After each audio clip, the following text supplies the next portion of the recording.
So with that, we're gonna go ahead and start getting started because we have a lot of games to get through. It's gonna be a long cast. This is gonna be 4 Pool Lifeguards versus 2 Fact 2 Furious Tier 3. So that's gonna be Elevation versus TekAjpu versus Tech. InfestedBat versus Phoenix 2470. Inhale versus NicePants. Insomniac 313 versus Slippin' Insider. And Peru versus Escalade. That is not necessarily the order of the that I am going to go through the replays because I already have one loaded and I know it's not Elevation versus Tech. So we're gonna be jumping around a little bit here.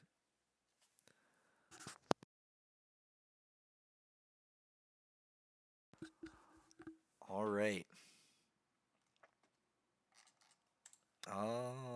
So let's go ahead and turn on the StarCraft music. All right, Escalade fighting an entire country. Why is there COVID in Scimo? It's not. I'm just. I've been sick for like a week, and I think my voice is finally starting to die.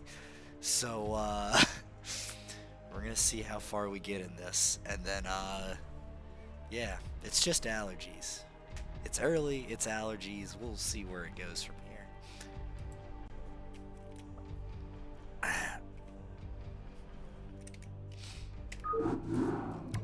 We got tested and it is not. Actually, wait, hold on. Do I get? It is not the Rona. Someone is hailing some NicePants.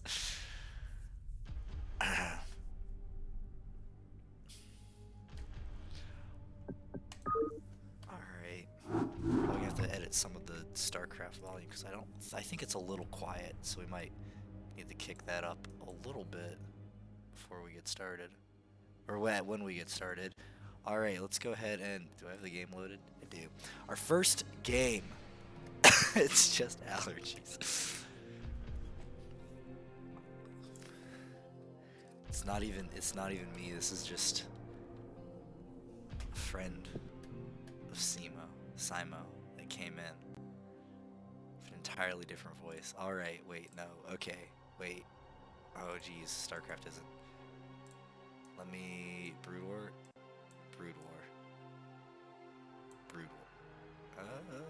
Why is that not working? Oh. Oh, because it's not open. Okay. Let's also get our matchup and overlay. Scimo Simon. Stream is now wait, is the stream actually broken or is it just me messing with it? Because it being on a black screen is normal. This is just the level of quality you get.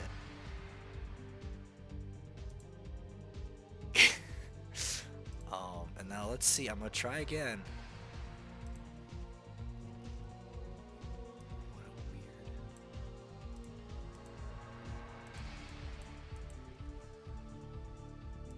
So strange. Hold on. Firefox.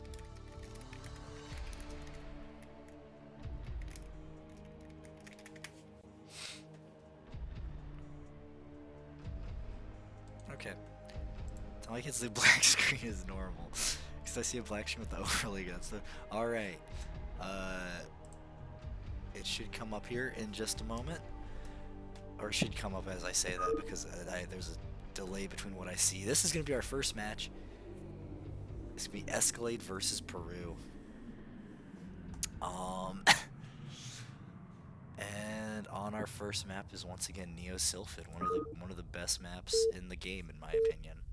This is it's a fun dynamic map. It's a lot of great stuff that happens on it, especially in Protoss versus Zerg. So in the top 12 o'clock we have Tech. So I'm sorry, it's actually, wait a minute, did I write this in wrong? Is it Elevation versus Tech and not Peru? I guess it is. So Elevation versus Tech. TekAjpu. It's stuttering massively. I think it's better now. Oh Jesus. Hold on, let me check my OBS thing real quick. Okay, the bit rate is 6,000 kilobits per second. Now it seems okay. Okay. Dada, don't make your bad internet in the streams problems, please. Alright. In the bottom right, we have Elevation as the purple Protoss. Purple Zerg representing the 4 Pool Lifeguards. And this is not... Wait, was this a 4 pool? Jesus Christ. It was, wasn't it? This was either a 4 or a 5 pool. My god. My god. I was gonna make a joke that, like, can it even be a 4 pool lifeguard if he doesn't do a 4 pool, and then it already happens.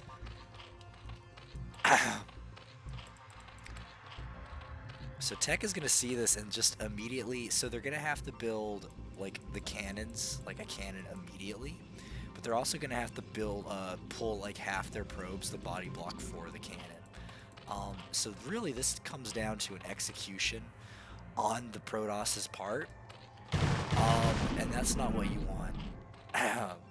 So okay, probes blocking the egg is good, but they really need to be, you need like maybe 2 probes blocking the egg. Yeah, okay. So you really need the body block for the photon cannon, because if you don't, the Zerglings will just get around and oh no. Okay, yeah, this is a sad day for our Zerg play. Let's see, and he does see the probes finally. We'll see the reaction time on when the Zerglings get turned around. These two don't want to fight. They're pacifists. They're just like, no, let us run away together to this fucking shrub. But the Overlord will finally see it, but the Zerglings will only retreat as soon as they get over into this other main. Meanwhile, Tech is getting their second photon cannon up. And they can just keep macroing behind this. As soon as they get 150, they can throw the gateway down and then just fill in the cracks with probes. So, oh my god, they're still stuck. They're not on the control group with the other 4. Yeah, so the gateway will come down, and so it really is just the probes need the body block. And it looks like they might get it. Oh, nope. Probes, killer probes, honestly. Let's see, let's check out those kills. That one is, yeah, killer probes.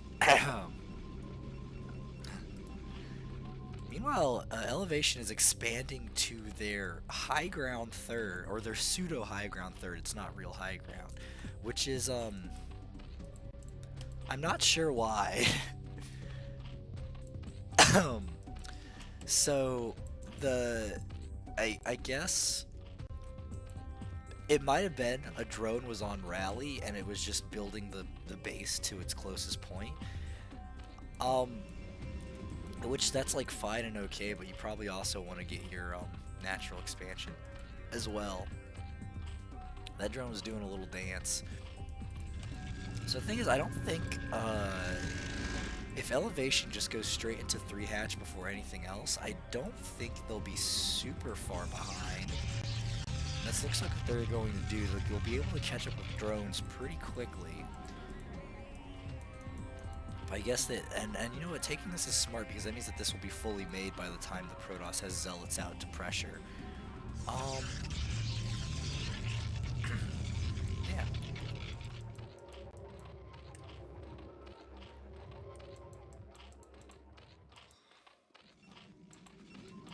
Yeah, so Elevation is just going to be making nothing but drones here.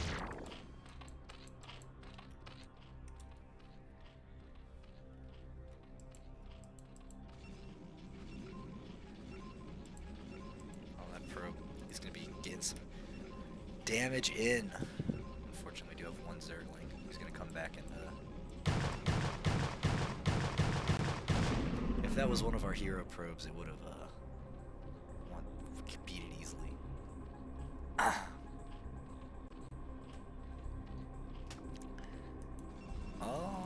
Yeah, so Tech is just getting up into their +1. They'll probably be getting their Stargate as soon as they hit, no, they're going straight to Citadel, okay. that's a move. Usually what is still, like, you want to get started. Ooh, actually, these 3 zealots moving out is going to force a lot of zerglings from elevation. So you usually want to get the Stargate just to be safe from mutas, because if your opponent goes mutas and you go Citadel Tech, it's not, you can't. It's bad, but mutas are a long way away. 12 zerglings technically in production. That should be enough to deal with 3 zealots. They will probably trade really well with the zerglings. Oh my god, they're just going right past. They're gonna, yeah, I think they're gonna just try the beeline for the mineral line and try to take some out. So they get 1. Reinforcement zone is up here. It's best. They're not quite able to get into the sandwich position right there. They will die. And that, so yeah, all 4 zealots sent by Tech are getting cleaned up. Stargate is coming down, so I guess it's just going to be more of a +1 speed zealot Corsair timing rather than going for any sort of late game. So there's the Spire from elevation, so they will be going really heavily in the mutas. The Zerglings are going to come up here and take over. Oh no! They're going to get into the main, they're going to see exactly what's going on. 3C, extra gateways. Get on top of the probes, and that is not a position you want to be in as Protoss. Now, really good probe pools here. They haven't lost too many. 2 have fallen, 3 have fallen, looks like 4. And I think that is really good for our Zerg. But because of that 5 pull so early in the game, you can see that the worker count actually is still in the Protoss' favor. Now, the Corsair is going to take out this Overlord because the Spire was so delayed. Usually if the Corsair is just killing this first Overlord, there's a risk that Scourge just come up and kill it because you aren't like, paying attention to it. But with the delayed Spire, there is not, that risk is not there. And it looks like elevation. They have the gas saved up, but they do not have the minerals to really spam out all the mutas that they need. Instead, they're going into Hydras to try and counteract the Corsairs. But here's 2 Scourge, 2 mutas. They are going to lose another Overlord. Yeah, the rest of Elevation's Overlords are just going to be hiding, but I think Tech might not be paying attention. He might just lose these Corsairs. First Corsair falls to Scourge, but that Corsair does get the kill. And there are 2 Scourge here. It looks like the mutas, ooh. Over micro there on the Scourge, the Corsair will retreat. But it looks like elevation, or it looks like Tech is not going to be building any more Corsairs. Just as I say that, of course. Now, Zealots are going to start moving their way across the map, and again, this third is just in a really uncomfortable position that elevation is going to need. Looks like the Scourge connected on one of the Corsairs, so that's really good. Unfortunately, I think he needs the mutas to defend the Zealots because they're really... Oh no, but Tech is just going straight for the main. If he can take out the Spire, that will be huge. Also, +1 speed Zealots will take care of a huge number of Hydras. So, yeah, I think if he just dives the Spire, that might be a really good play. Just really turn off all that. It looks like he's going to just go straight for the mutas. Zealots are going to be mobbing on the Hydras, and again, the mutas will deal with the Zealots eventually, they just take a really long time. Finally, the Corsairs are going to come in, but the Scourge will take 1 Corsair out. But they're getting huge, is getting huge economic damage. The Corsair is going to put some damage onto the mutas while the Zealots try to deal with the Hydras. Meanwhile, Zealots coming in at the third, denying the mining there as well. The Corsair looks like it is going to get taken out by the mutas. So this push will get cleaned up, but the economic damage is brutal. We're down to 18 drones, 1 mining base. Third and the main are both like drone pulled away. And Tech can just sort of keep macroing, and they'll be in a really good position. Now, if they overcommit to this attack too much, they might end up throwing away too many resources for this, but the Exile is still in the third. Every single drone rallied to third. And just 3 more Zealots. He just keeps pumping Zealots, 4 Zealots at a time. He can also be mixing in Corsairs, but he is at a supply block, which is limiting his ability to put on pressure. One more drone fell during this. Elevation can't macro behind this at all. What they have is what they have because their drones are so busy trying to save themselves by going in between all the matches. So every single Hydralisk that dies while the Zealots are putting up a fight kind of can't be replaced because Elevation really isn't finding any gas from it.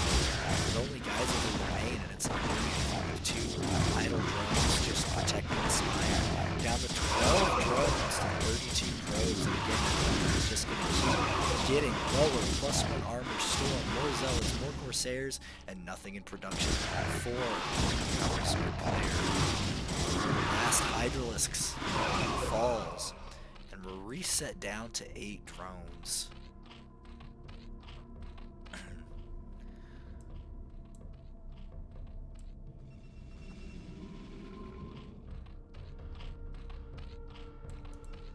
Yeah, looks like Tech is gonna stop the fight. I honestly, oh, and he's still supply blocked at 58. That is unfortunate.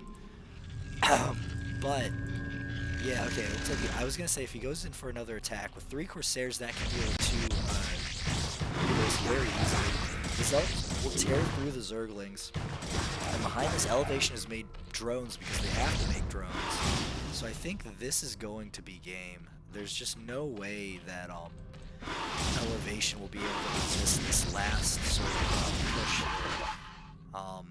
Yeah, the Zealots are just going to get up into the main, start tearing through the drones. They'll be able to kill the easily. The Corsairs have free reign to go kill all of the Rubas. God, Zealots are so overpowered.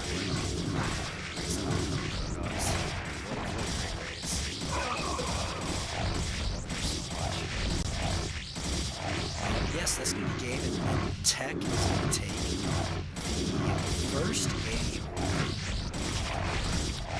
for 2-2 Furious.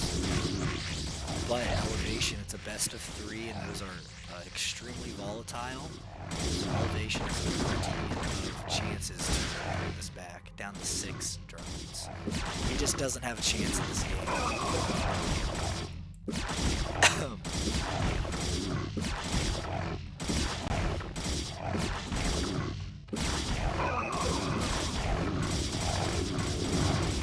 Colonies are nuts.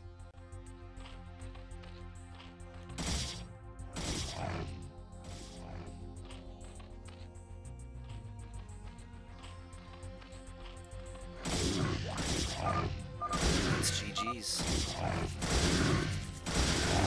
Alright. Let's take a look at our player scores to see how well they actually did.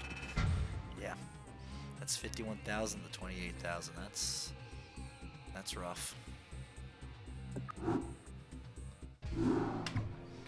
Alright. Let's go over to our splash screen again. While we get our second game loaded up in Elevation versus Tech.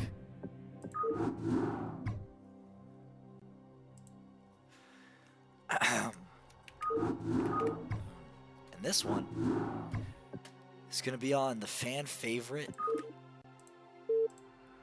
Butter. Butter is such a weird map. Maybe we can talk about it some if we get into a longer game on it, but it's a 2-player map, and usually when there's 2-player maps that players aren't comfortable on, just cheese. I mean, that's how I treat Butter. But in the bottom right, we have Tech representing the purple Protoss in this game, and the top right we have Elevation as the pink Zerg. Now,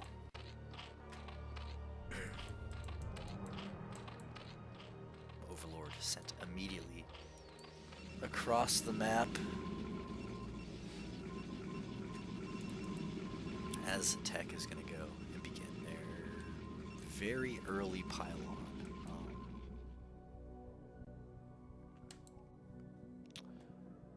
Um,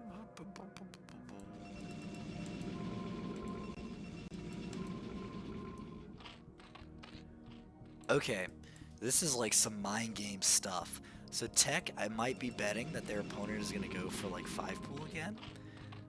But I think they're gonna go pylon, get their forge in their main, and then just cannon rush. Which is possible because there's a lot of dead space out here in the corner that you just really don't see if you're sending something out the scout. Now Tech is going to get into the main, see that there's no spawning pool quite yet, and then just sort of back out. Although a probe in the Zerg's base this early has to be like a bit of a red flag, right? So Elevation going to go do a 12 hatch here is what it looks like. And Tech is getting a gateway. Oh. That's...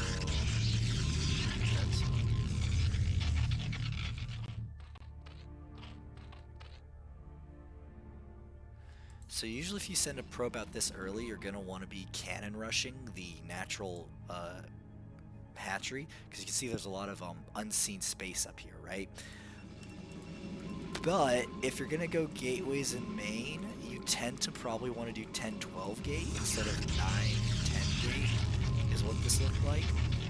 So I don't think this is going to be able to get much damage done, and Elevation is just going to be able to out macro and probably defend this very easily. And because this is a earlier hatch, they will have the larva to mass produce a bunch of Zerglings to fight the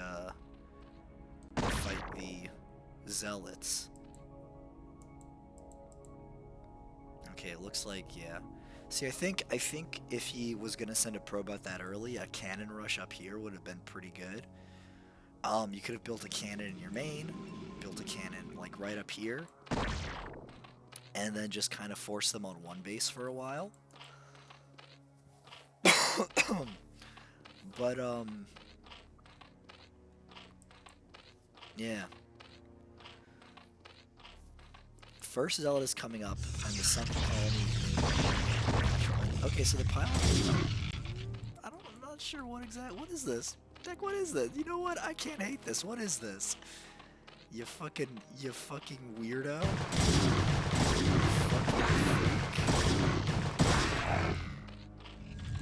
Alright, build the forge in the Zerg's main. Dude, build the forge. Oh, it's gonna be a shield battery. Okay. So I don't hate that, because that means that the zealots can recharge their shields as soon as they get into the Zerg base. One zealot got caught up on the second colony, which is bad. Yeah.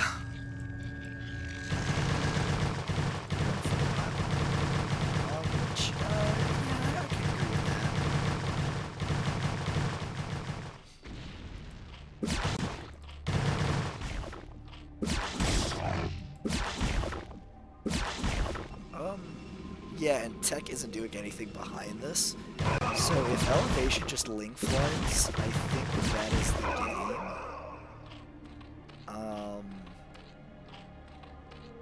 They are getting a third hatchery right here, so I guess they're just gonna go to Hydras and play a regular game, or do like a regular Hydra bus timing, and then just go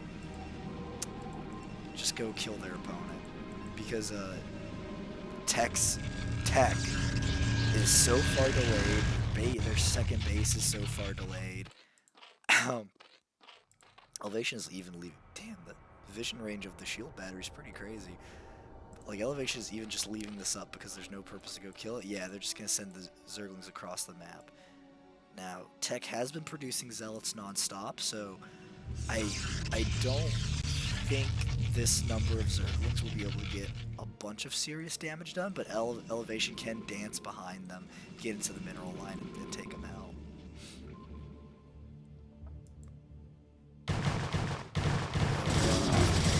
So that should take care of all those Zerglings once they start the fight. But again, I don't think they'll be able to break this. Like the Sim City is up, the Sunken Colony is up, and in response to this, Elevation can just spam Hydralisks and Zerglings and be safe. They're even getting a second Sunken Colony, so that's, you know, gonna make this all the more impossible for our Protoss player to break.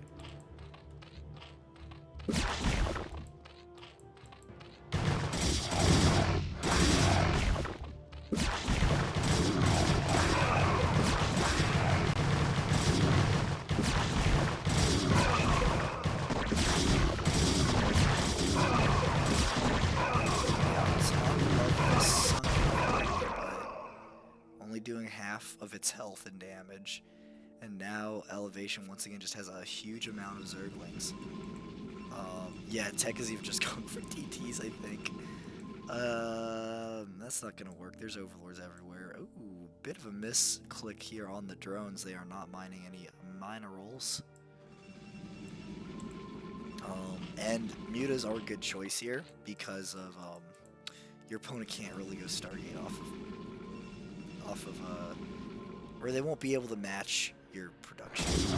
Yep, probes is really nice surround. Get a probe, and yeah, they're just gonna get into the mineral line and wreak havoc, right?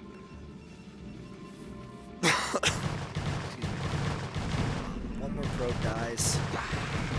3. Looks like we might be getting 4, 5, 5, 6 probes killed by that run by, and now with 3 DTs coming, I mean, there's Overlords in the main. It's not, they are unfortunately not going to be able to pull it. Also, Elevation will see it coming with this Overlord. So our Protoss, our game 1 winner is not looking in a very good position right here. They're getting Dragoons because, well, they do know that Aspire's on the way, but Dragoons do not fight Mutalisks very well. Yeah, now there's even an Overlord sitting in the natural, so there's just not going to be any way. 2 more creep colonies coming up just to be safe. I think this is maybe overdoing it. You could just make a ton of Mutalisks, but 2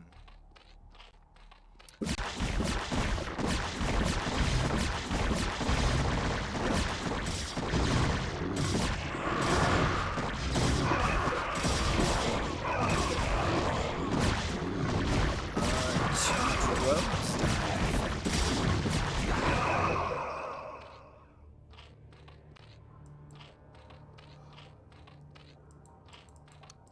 So I guess he traded all that for 2 drones and some Hydralisks. He has 3 Dragoons up now, which I think if he just A moves over, he can kill this. Cannon is coming up. I mean, Tech is, for what they did, I guess they're playing to their outs. Ooh, you hate to see it. The doubled up Zealot on a gateway that isn't working. Elevation's just getting a 3rd base. Oh, jeez. That's funny.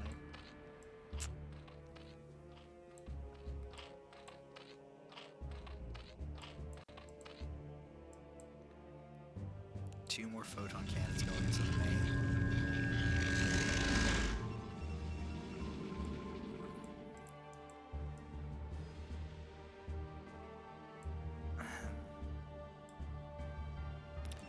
Yeah, I'm not sure. See, now we're getting into a really weird area.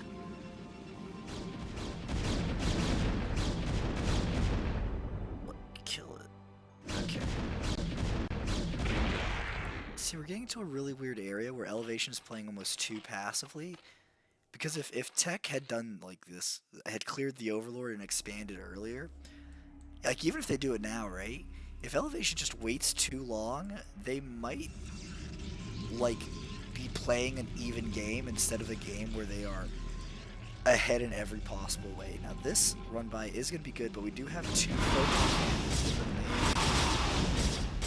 But with no Corsairs to really like weaken up the swarm, I think this should be good. We do have a lot of Dragoons here. However, it looks like the Dragoons don't actually have range. Tech is going to call GG, and Elevation is going to take game 2. And there's our players' scores. Alright. Now we're going to hop into game 3 on Good Night. An equally good map.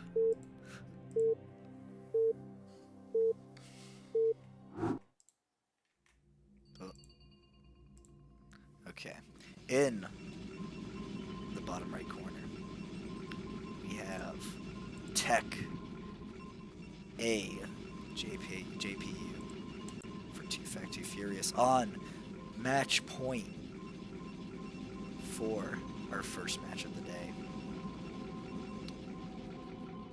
And in the bottom left corner, we have Elevation representing the Pool Lifeguards.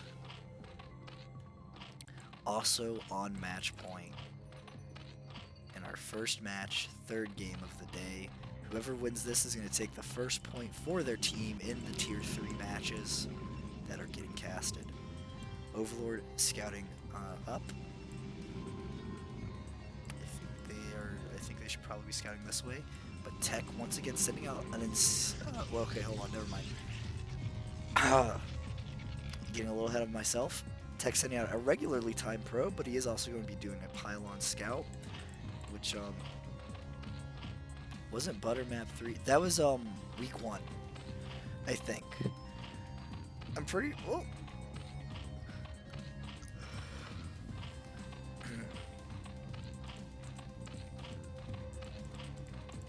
Yeah, Butter was map 1 this week.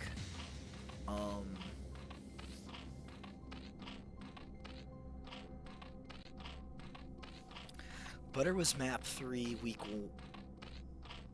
Wait, yeah, Butter was map 3 week 1. Well, then these players played it out of order, so.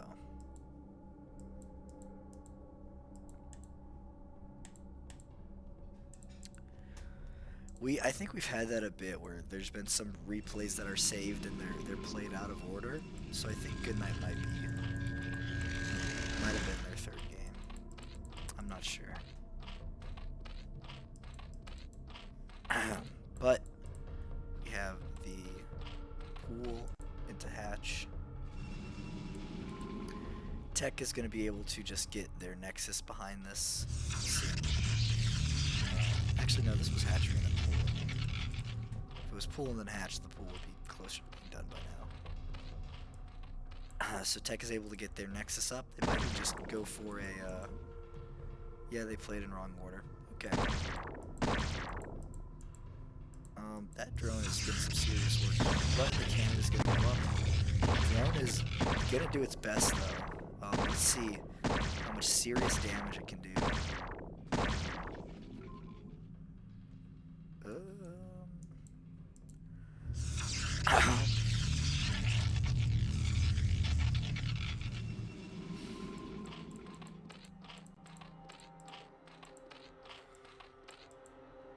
Oh, the sneaky 3rd. Wow.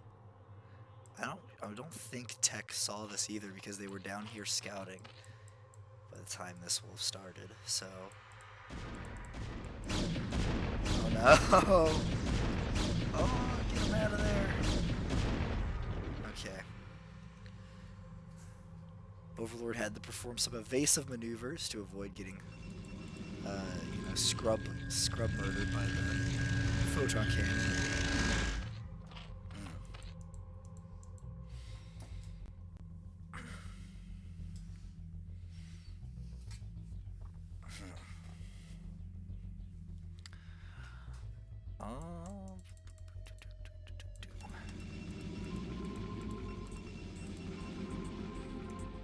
Here's the transfer. Cybernetics core on the way.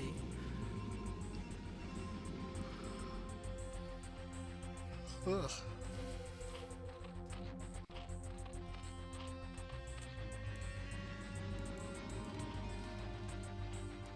Oh, this probe's still alive. That's really good. getting the scout, but again, like their scout is saying that their opponent has 4 hatches or 3 hatches, so they're gonna be, I guess, prepping for a 3-hatch Hydra. But this is actually 4 hatcheries Hydra. Yeah, so now the drones are going to actually dedicate to killing the probe, or you know, the Zerglings are just gonna start chasing it around. Elevation has vision over the natural here. Their Overlord can move up to around here soon to get vision over that.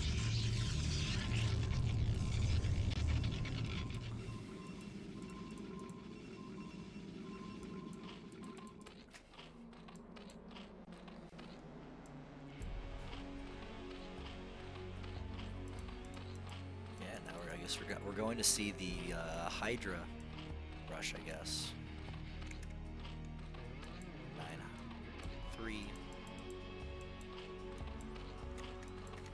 So it's kind of like a 9-7-3, except if you had 9-9-3 instead.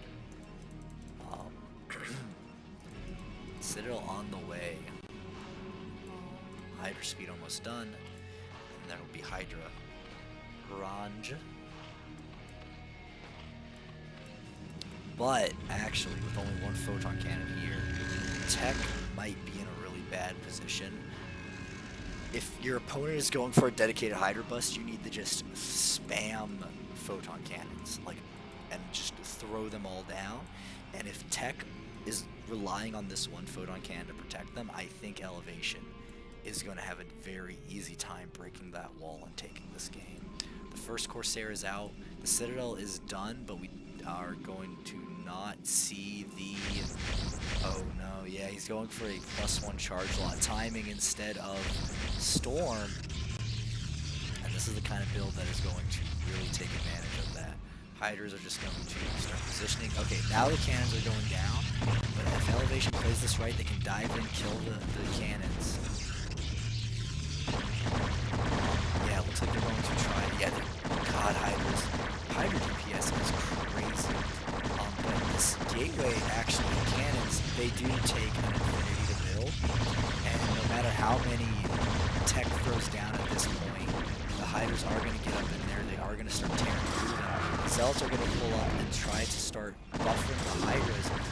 The cannons actually are going to finish because Elevation just was caught up on the Forge and the Gateway for too long. And where are the replacement Hydralisks? Like, I'm not sure. I guess behind this Elevation, just didn't, wasn't macroing more Hydras, and now Tech is going to be able to be secure against this. They have their Gateway in the main, they kept their Forge alive, so +1 is going to be finishing, so I guess Tech is in a fantastic position right now.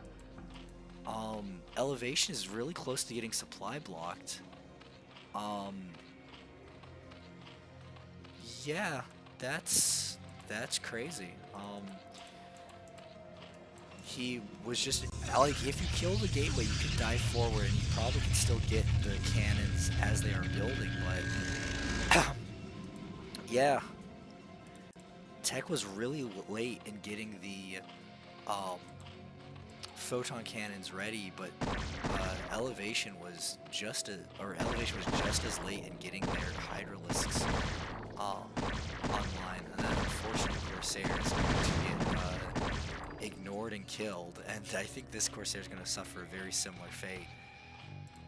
They're going to fly over the natural, take a, looks like they're going to make it out alive. But I guess the question is, where do our players go from here? Tech still does not know about the 3rd base from Elevation. Getting +1 air weapons. Interesting.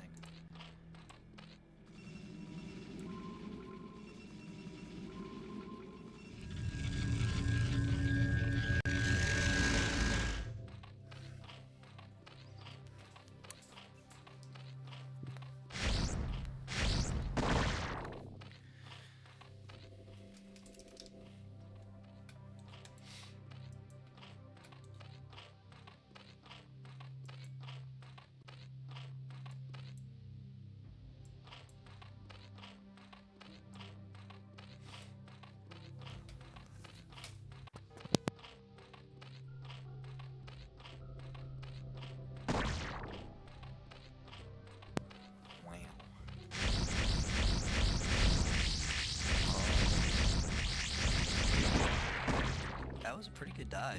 Dang, 3 Corsairs, they put out a lot of damage.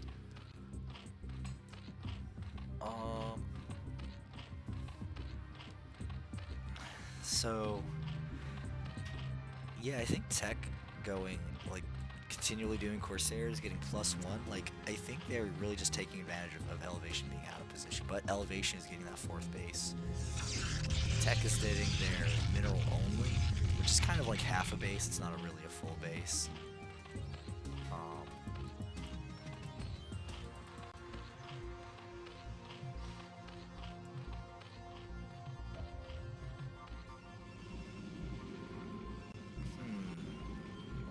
Queen's Nest, so Elevation is just gonna go straight up into Hive here.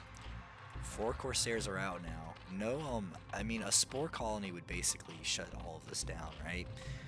It's like another, oh, he might be over, oh, dude, what a great player. Like, what a great play there.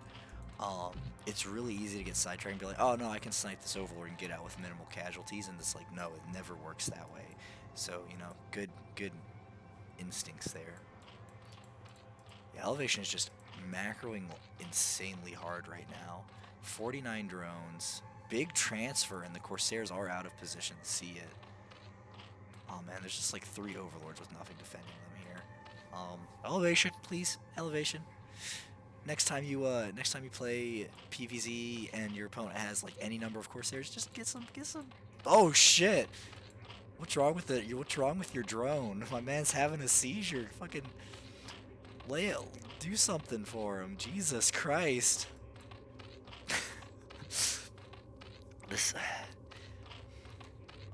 Okay, thank God the Hydra came by and like held his head up or something and got, oh shit, no, is the drone stuck? Oh no. Okay, he finally, no. Okay, this guy gets out. What a save.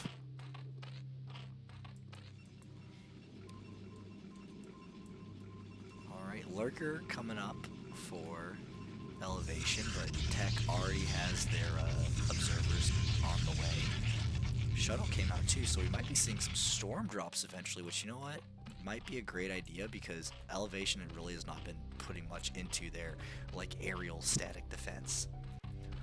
Big move out now from Tech. Lots of Zealots, lots of High Templar. Now, I guess we're really where this will go wrong. Oh man, 16 Hydras in production across the map. Where this can go wrong is if we have Lurkers on the way. If we have Lurkers on the way, there's still no Observer here, and you really need... Oh, well, we have the Observer, but you also need the Dragoons to really be able to push Lurkers back. Like, Storm can work really well. Okay, time to see some solid tier 3 Storms. Oh my god. Where's the next one? Oh! What a race. But the backstab. All the High Templar. Zealots getting on top of the sunken colony, going towards the main. There's already Hydras ready there. These Hydras are not doing anything though. They're just waiting. Their A moved up into the main. Zealots causing issues. 3 more Hydras in production. Oh, Elevation is supply blocked at 60, 56, 64, 66. Zealots getting on top of the drones. But the Hydras are going to take advantage of their micro AI getting screwed up. A bunch of Overlords pop. The Corsairs are going to try to get some damage done, but unfortunately they will get taken out. A High Templar and a Dragoon drop into the main. Huge storm on the drones. Oh my gosh. It looks like 5 were killed by the storm, but Tech kind of threw away their entire army there, and they're only on 3 bases while their opponent is on 4. This is a Zerg that will be able to go up to 4 gas very easily. They have an insane amount of hatcheries. There's 5 up here and 3 down here, so they have 8 hatcheries. So they will be able to rebuild insanely quickly. Oh, a bit of an engagement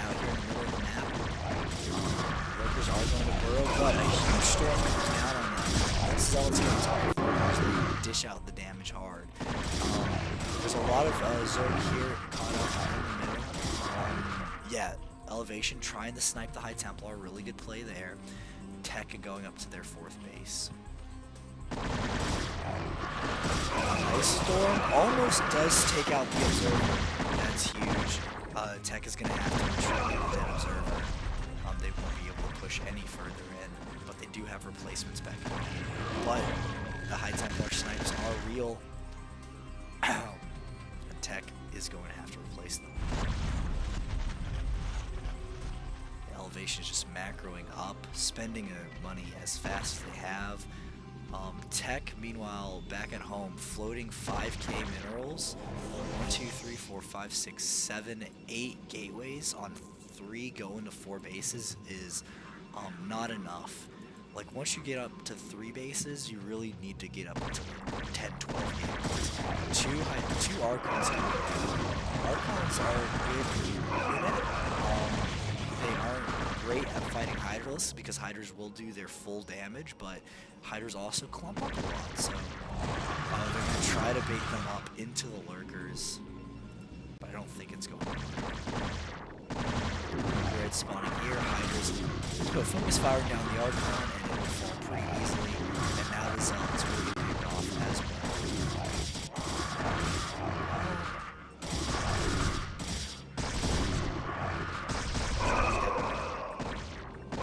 Unified death noise.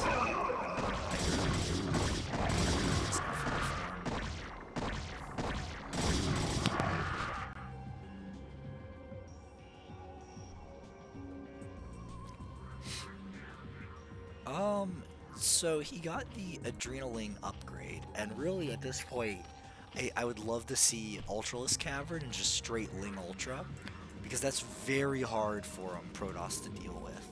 Especially once you have Adrenalings, once you have like +3 armor, which Elevation is working on.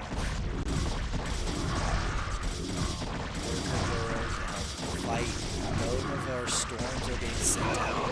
One finally goes through, 2 finally go through, 3 kind of get leveled up, but I don't think it'll be enough to win this fight. And it looks like Elevation is putting Tek on the back foot. Focus firing down. Archon will die before it sees the light of day. And yeah, Tek is... Yeah, Zerg is ahead in supply, which is a bad thing. Both players, however, the players are even on bases. They are on 4 bases and 4 bases, which does favor the Protoss. Protoss even going up to 5 bases. So if they are able to stay in the game a little bit longer, they will have the macro.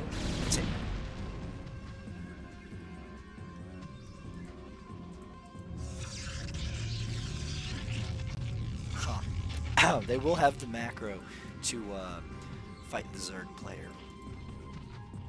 Looks like Elevation also going to take their 5th. They might also be looking... I mean, they might be double expanding here, and at 12, I think that would be a good idea. Yeah, this Protoss army is looking very scary, but that is a lot of Zerg that is just now being unleashed from that top base.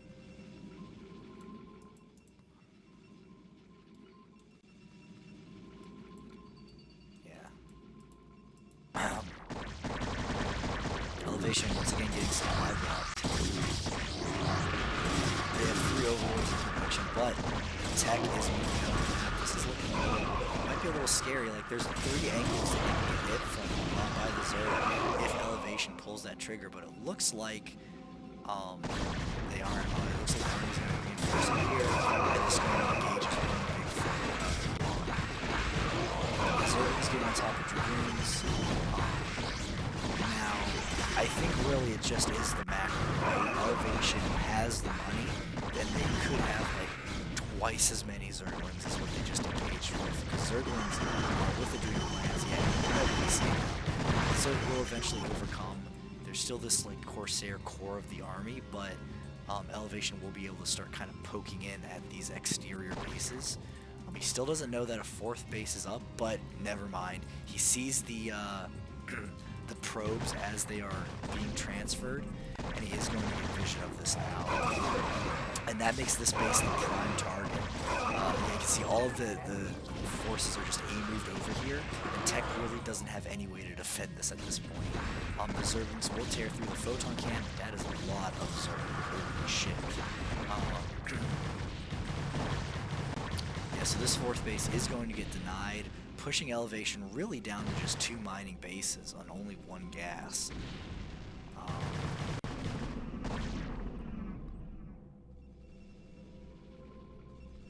Yeah, Elevation taking a huge lead in this game.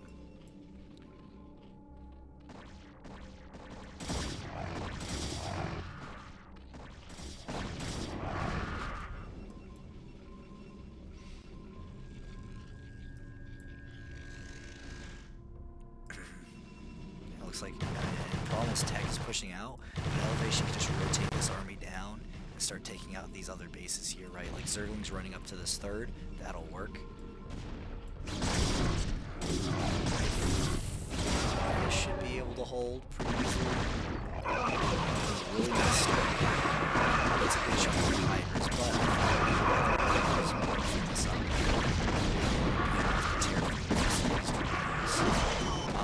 wow, Elevation taking the 6 o'clock towards his opponent. That is some bold moves. Yeah, now the Zerglings are going to run up here. They will be...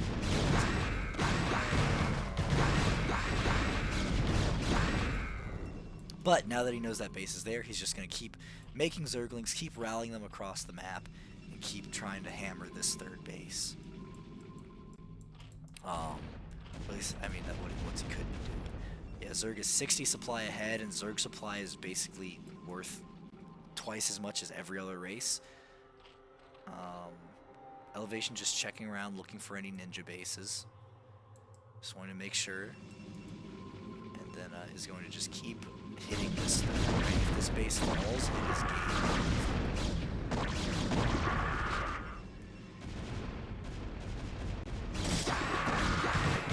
He's going to try to push up.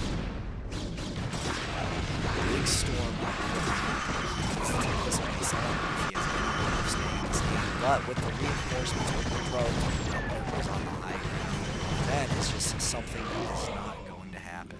He's gonna keep trying to rally units over, but this base is unbreakable, like Bruce Willis. Except Bruce Willis. Oh no, that's actually a really mean joke. It's a very serious condition. It's sad. The Manor Storms. It's 2-1 for the Protoss, 3-2 for the Zerg. Yeah, that's a game. Oh, Tech is just now getting Singularity Charge. That is really rough. I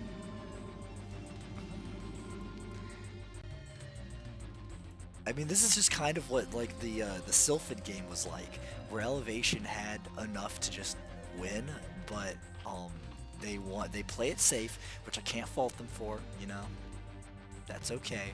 You want to play it safe, you play secure, you just drain your opponent out. But with 7k minerals in the bank, Elevation is going to have to do a lot of draining. Yeah, attack also. 1, 2, 3, 4, 5, 6, 7, 8, 9, 10 gateways. That's just not good. This army is going to fall. And Tech has the money for, I guess, reinforcements, but like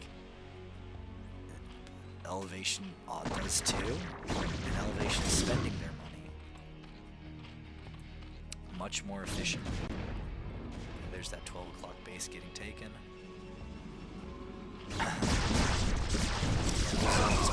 Shoot by the lurkers, unfortunately. Take it out, but they splash damage too much, and Tech is going to have to retreat again. I'm not even sure. Where is Elevation going from mutas? What a style play. Where's the Greater Spire? Start that Greater Spire, Elevation. I believe in you. Let's end this game with style. By style, I mean Guardians. Probe gonna go and try to expand again, but that is not going to work.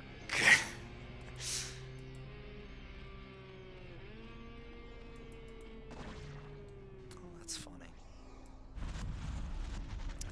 Mutas say, you know what, Tak? You can have that generator base.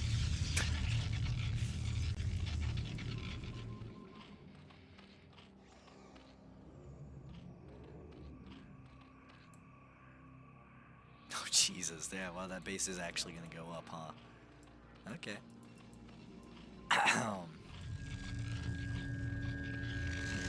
Nope. There it is. He sees the base. Tak, unfortunately, will get their 5th base denied once again, and they'll be stuck on only 1 mining base. And with that, like, they just won't have the staying power. Like, they have a huge bank, but they're only 131 supply, so like they don't have a huge bank because they're maxed out and they've been getting bases. They have a huge bank, they just haven't built all, which is unfortunate. But that does cause you to lose the game. And I think we're gonna see a huge pull here from elevation any second. Watch this round of Flames dies, right?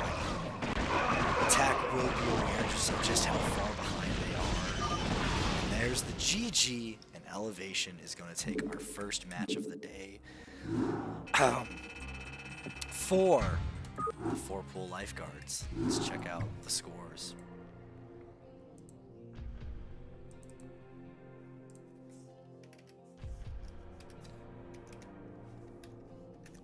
All right, 2-1 for TekAjpu.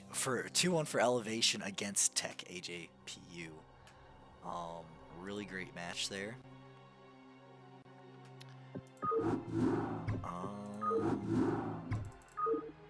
And our next match is going to be Peru versus Escalade for a PvP.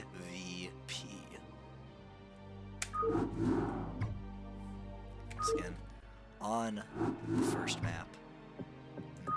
Okay. Did every player play their maps out of order? Wait, no.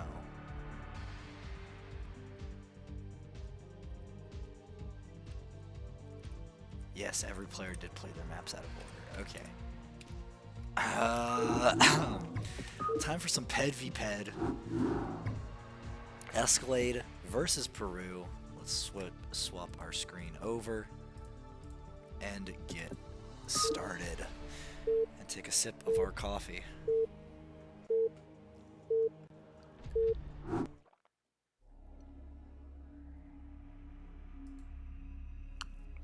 In the top right corner of Good Night, as the Tan Protoss, we have Peru or Peru. No, this was game 1. Listen, I don't make the replays, okay? This was labeled game 1. Good Night was game. Escalade. Then whoever upload.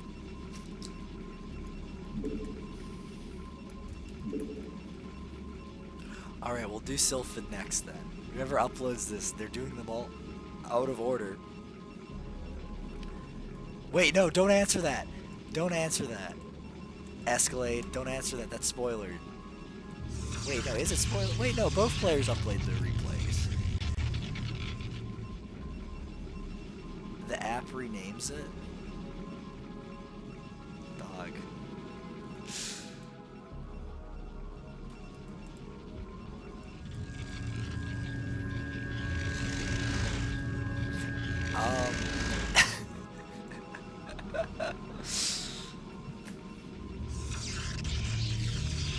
Anyways, alright, both players doing Protoss things, going for their gateways. As you do. And, yeah, probably just being a very regular game. We don't have character. We don't. No, I messaged him. So we have a 3-hour time difference between me and character, so it's like 8 a.m. where they're at. So, as much as I love doing co-cast with him, I think sleep is also important. Oh shit.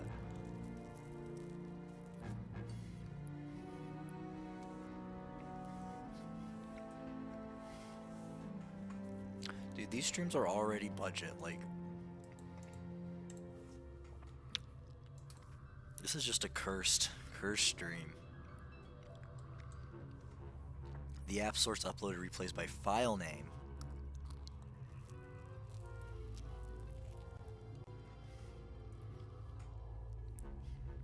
Look, all coca.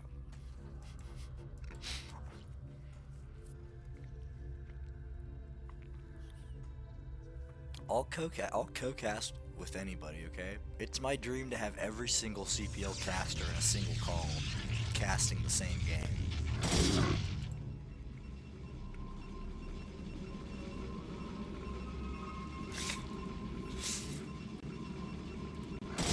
Alright. Looks like it's a double gateway from Escalade and... Jesus. Both players going 2-gate. It looks like Peru is going to be the one that dedicates more to the violence. Escalade getting their assimilator, blocking the ramp, and going for their cybernetics core. So this is going to favor Escalade in this matchup right now.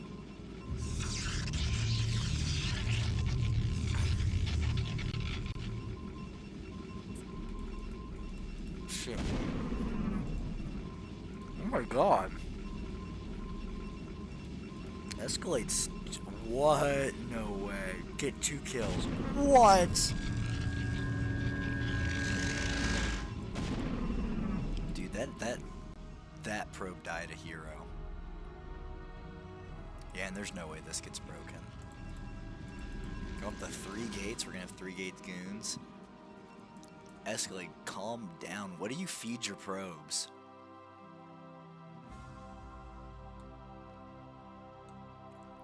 Where's the average about this guy getting probes? Yeah, well, those probes weren't named, okay? They weren't special to us. That makes it impressive when that happens. Well, actually, Escalade has more than us. Peru getting an early expansion and a forge. Escalade getting a robo. I mean, if you go 3-gate goon, this should die, I think.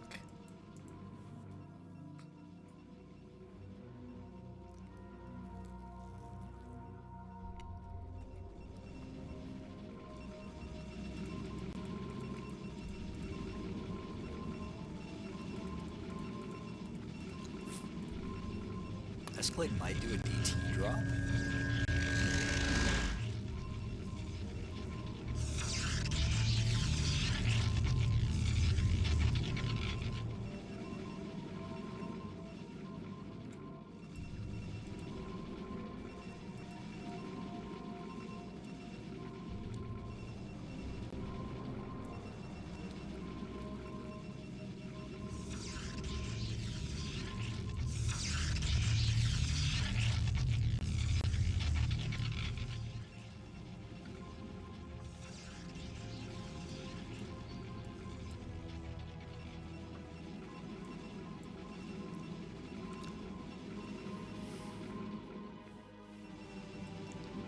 Wow.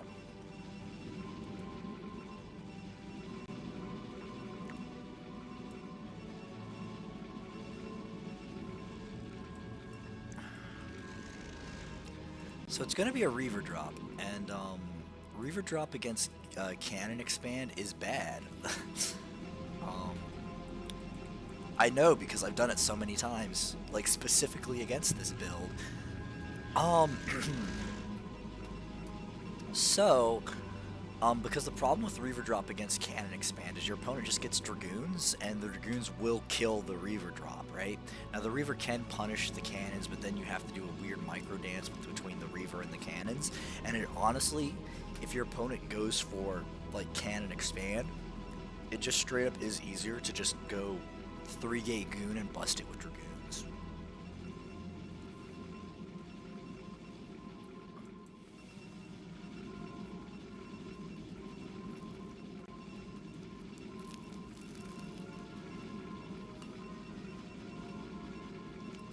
I think it's like 5 Dragoons will 2-shot a cannon.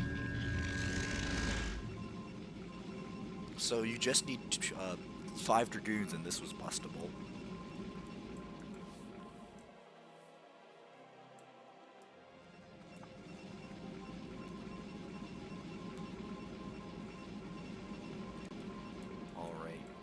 here comes.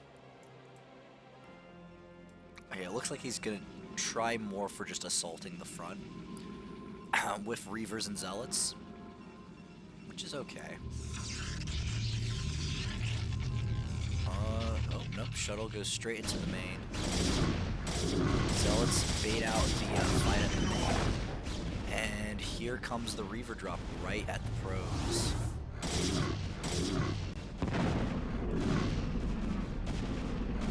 Okay, good micro on the Reaver. He does lose every single Zealot though, so... But Peru's probe count has been essentially replaced. He's at, what, 1,000 minerals though?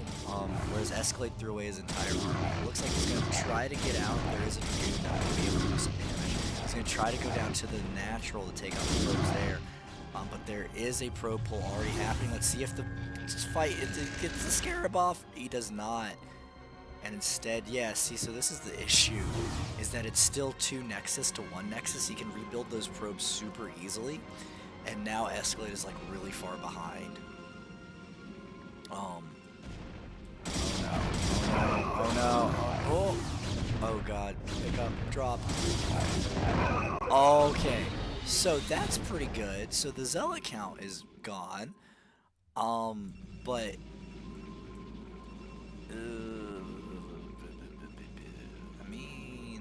dude, yeah, if Escalade keeps up the pressure, he might be able to just keep winning, right? He's getting a shuttle, he loads up this Reaver, he can build a Nexus behind this attack, and he might be able to...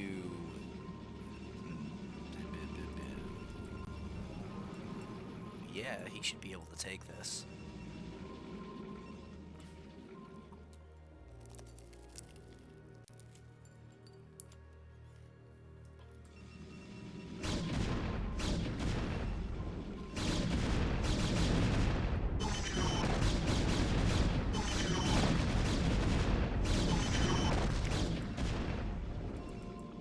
Good engagement there from Escalade, picking off a couple. Bad engagement there from Escalade, losing a Dragoon.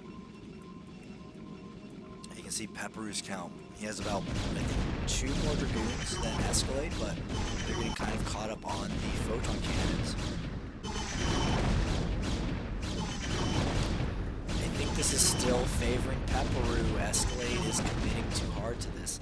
They are expanding behind this, but...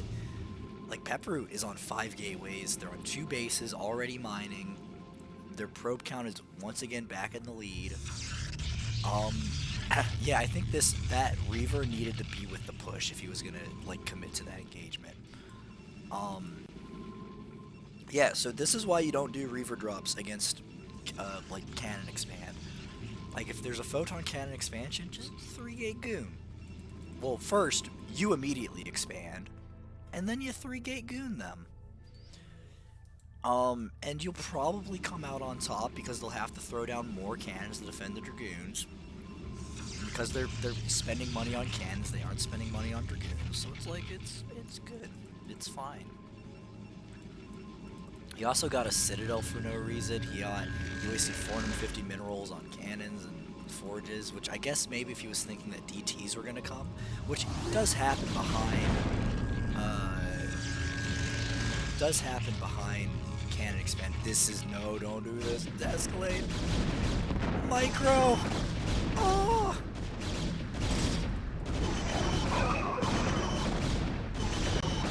Yeah, this is just a massacre. Peru in a really great position at this point now.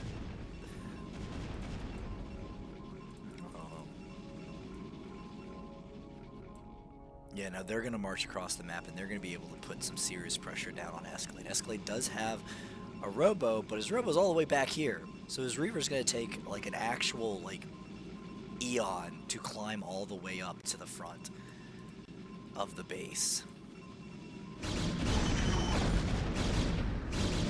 Alright, bad engagement there from Peru, fighting in photon cannon range. Escalade playing patiently, playing good. They did lose... Well, they didn't lose their shuttle, which is important. But Escalade trying to find a good angle to fight Peru's army. And I think he might have it. Yeah, one Dragoon is caught out here. A lot are just stuck back at home. So I guess the trade is even. I mean, we're back on normal bases. I guess Peru does have an additional gateway. And my PvP theory is that if you just go to any point in the game that's like past 6 minutes and just count gateways, whoever has the most gateways is ahead, right? So Peru going up to 8 gateways while Escalade is just now going to 5. It feels like Peru is going to win.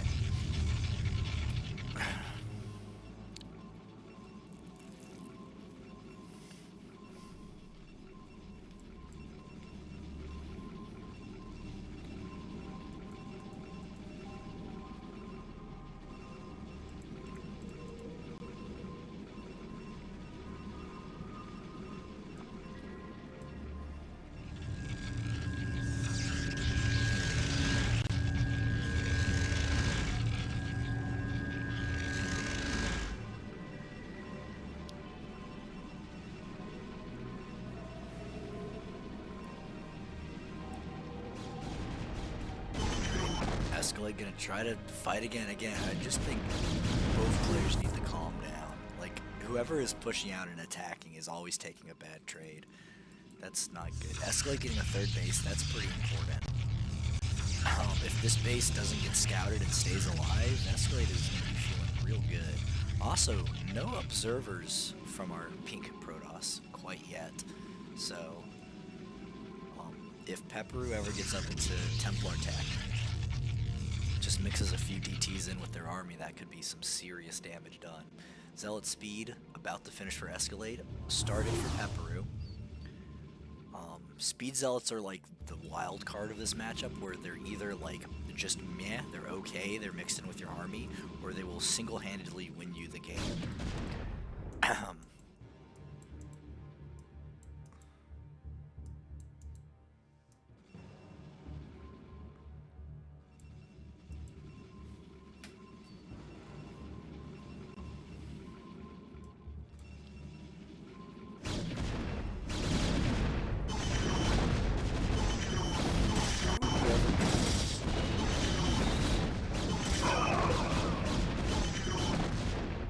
Escalade, why would you even try that?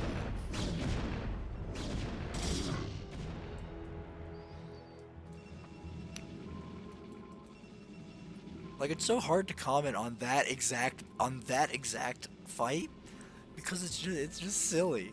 It's like, why would you? It's just funny. I don't know. My 8 brain told me to attack there. You know what? Can't fault you for that. Again, like, gateway count. Gateway count is everything in PvP.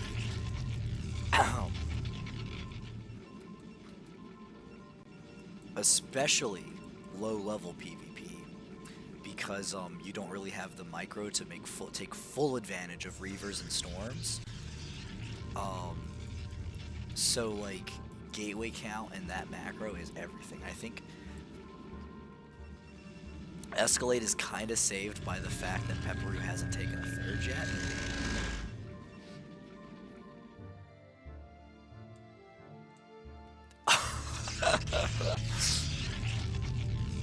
Well, now everybody here knows the if we're gonna if you're gonna talk shit and BM your opponents, you know what name to use now.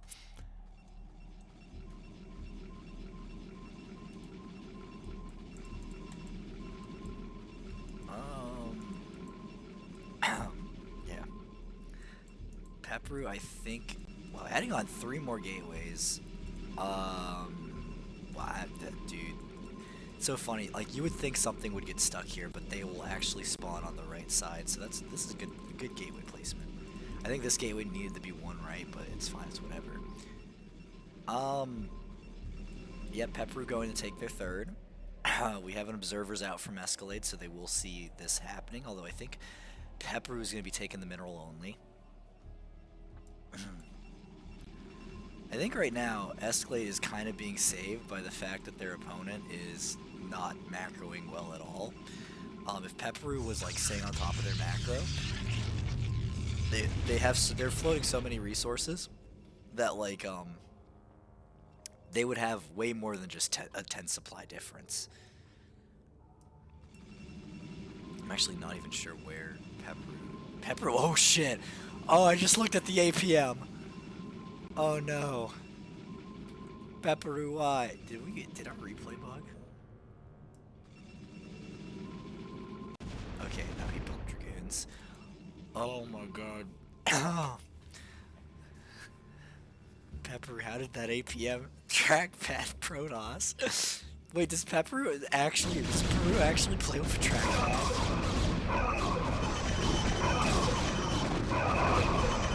Fucking legend.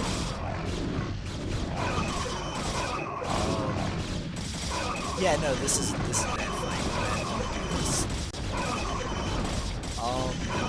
I think no, and here's the thing though, right? Obviously, fighting uphill is really bad. Don't do that. Really escalate it. So if you're playing PvP and your opponent is like doing all this, you want to really try to bait them down into the low ground so that you can fight them at least evenly, like here and here, or you hold this position, right? So you hold this position and hold like kind of this arc here. So you're like here and then kind of here. So they don't really have any good place to go. Also, I think they're just gonna go kill you now. But yeah, so build gateways. 5 gateways not enough. I know you've been spending your money somehow, and I'm glad for you. But you need like look, there's 11 gateways here. This is an 11 gateway amount of dragoons. And it's going yeah. Oh, also he has +1 armor, so he has an upgrade lead. Yeah. Like, it honestly, like, actually, not even joking, like, it literally is just the gateway count.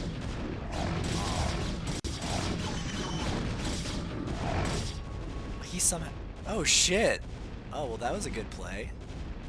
I was about to be like, he somehow only has, like, 20 workers less than you? But yeah, no, that's good.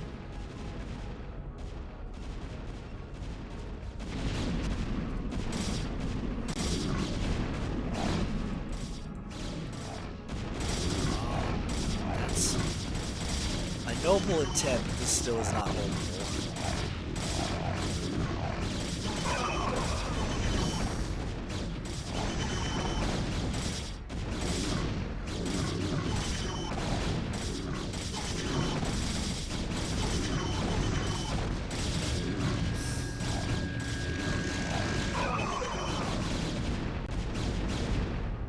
Jesus, dude, that single pylon is doing so much.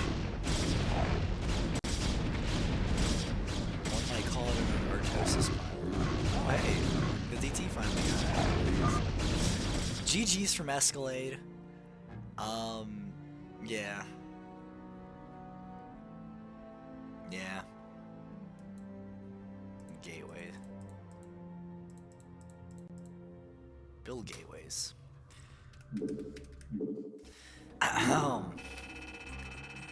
Alright. Time to go to our next game, which is going to be on Neo Sylphid. Because that is how the website decided to save them. And we're gonna hop right into it. I'm here. Let's go. Let's go. Let's go. Let's see some Protoss in action. In the 12 o'clock position, playing as the pink Protoss, we have Nom.Escalade.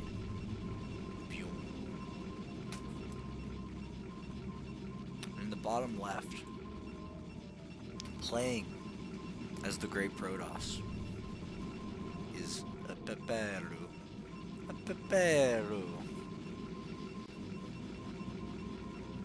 On match point, representing the 4 Pool Lifeguards.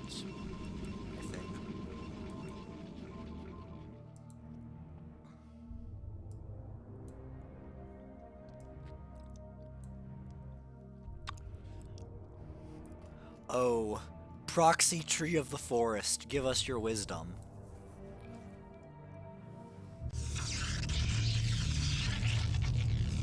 Thank you, oh proxy tree of the forest.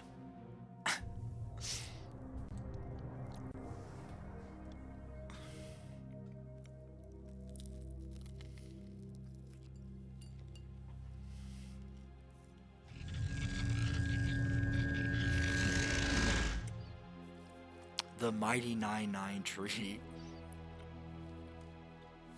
Holding the proxy on its branches. Let's see if Peru knows the proper 9-9 timing. Gateway. Gateway. Probe. Probe. Probe.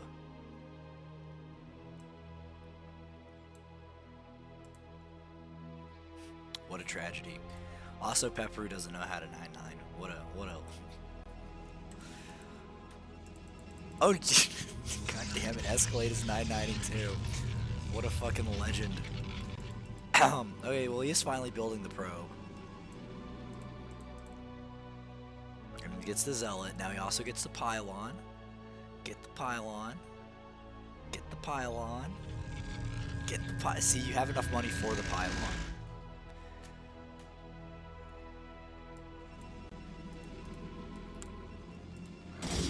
Oh!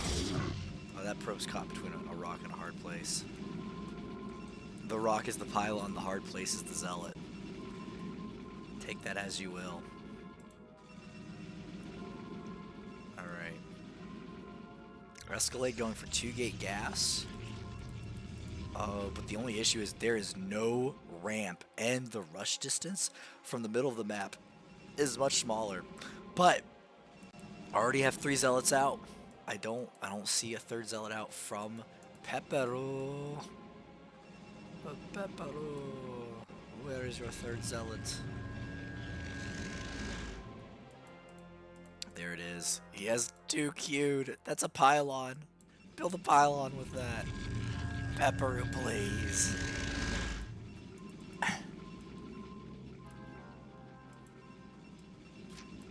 Yeah, so Escalade, I think, is just gonna, you know, defend his main and then go for goons again.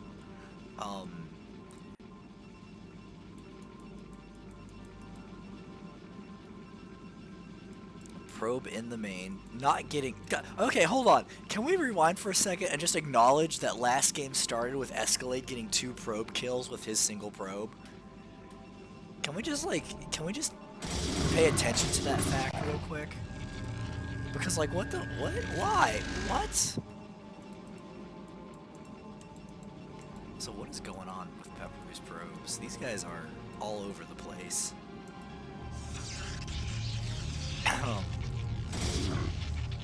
Oh, Escalade just walking right across. Oh, these could turn around and fight. Escalade doing some split pushing. He's been playing a lot of League of Legends recently. Yeah, that's not a fight they can take. But actually, the Zealots can just march into the mineral line and start killing probes, huh? Like, they can just do that. Yeah. No, wait, no, they're not. What are... Okay, nope, they regroup. Gonna take out that Zealot.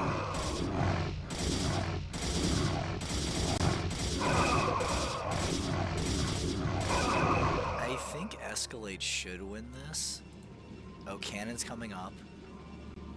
The Zealots can kill the cannons. They're kind of like Zerglings. They just have to get on top of them. They're just slow. Yeah, they will absolutely tear through these in no time. So that is a kill. That is looking like it is also going to be a kill. The cannon does get up, but the Zealots aren't going to fight it and kill it. No! Escalade, please. There's 2 gates in the middle of the map. Go kill them. Alright, but he is going to start killing some probes. Cybercore goes down in the main, but there's no assimilator yet. I think that will be next, but Jesus Christ. That Zealot is a hero. He killed so many probes. It is now 19 probes to 11. Escalade, go kill the gateways, please. good, man. No. No. Dude, this is crazy. They're just, you know, like, you have to know he put 2 gates in the middle of the map. Like, how else does he have nothing in his base and zealots get to yours? Like, you could just go look at it. You could go kill him. All he has is 1 zealot. Go kill the zealot. Go kill the gateways. Peru is getting away with it. Alright, thank you. I think Escalade is going to move out now. God, if he just walks past them. Okay, nope. Right. Focus firing down the pylon. Actually, yeah, he's gonna get that before the zealots spawn. That's really good. Yeah, Peru going to make a ninja base. This is the game. There's no gateways back at home. Peru is floating 700 minerals. No, Escalade, go kill him. Go.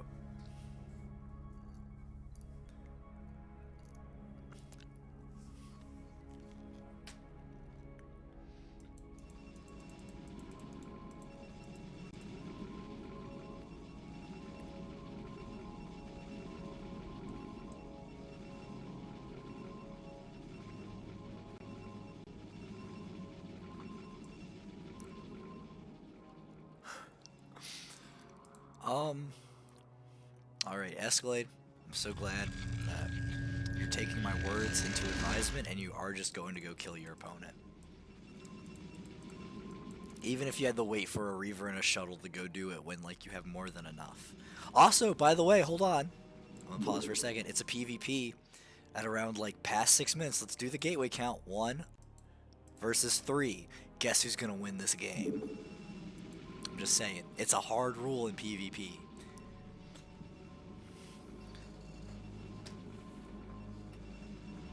Comes the shuttle.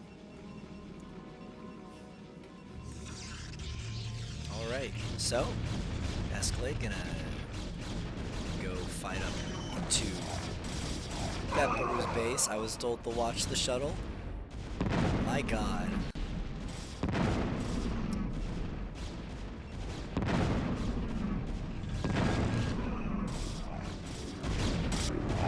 These scarabs are so satisfying. It's such a good, it's such a nice sound. Anyways, GG's are called. Peru was rebuilding on the other side of the map. He knows that it is not his time.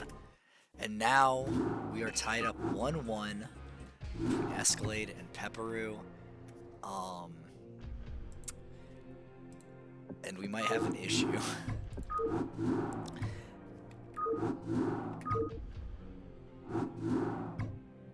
Oh, no, we don't. What?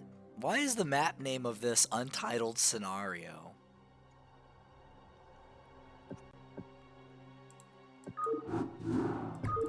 Why are you? What?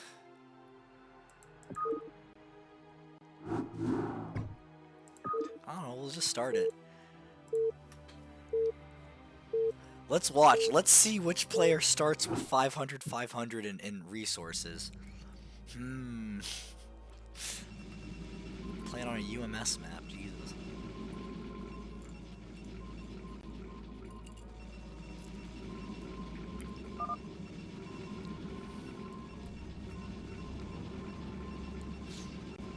Okay.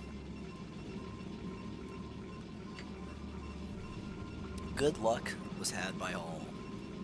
Not sure about fun though. Escalade, were these games fun? Let us know in the chat.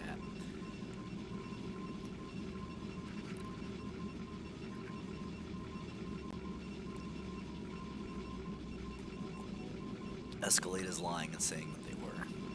I can't believe it. Anyways, in the top right corner of Butter, we have Nom.Escalade, representing the pink Protoss 4, 2 Fact, 2 Furious. And in the bottom right corner, we have Peru playing the blue Protoss 4, the 4 Pool Lifeguards. And that was a scout on pylon, so I think Escalade is just wanting to know what his opponent is up to. We have had 2 mirror 2-gate games, both matches. It's getting wild out here. Only a single gate coming out from... Holy shit, hold on, if you build gateway, is that block? Wait, hold on. This is bad. This is not the correct butter. Hold on. Who the fuck Escalade, which one of you edited the map? Which like jank ass version of butter were you guys playing on?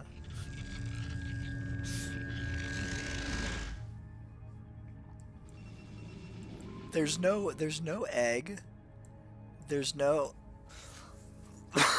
usually there's like the oil sea instead of cliffs here. I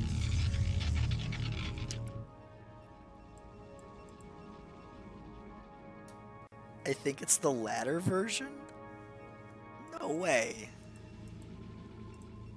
This is like bad.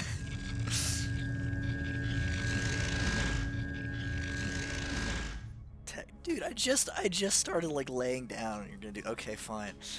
Thank you for the posture check. TekAjpu in the chat. There's an official map, yes. Okay, anyways, I'm gonna talk about the game. So, the reason why I was gonna say this is good is that on the regular version of butter, the real butter version. Also, here's why I don't believe it's the latter version. It was literally titled Untitled Scenario. Like,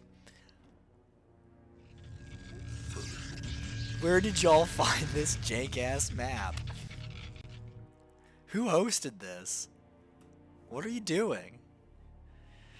Check yourself. Alright, it's another 2-gate game, by the way. Both players went for 2 gates. I think Peru is going to be going for a cannon expand, though, because they can see that their opponent is not being aggressive with theirs.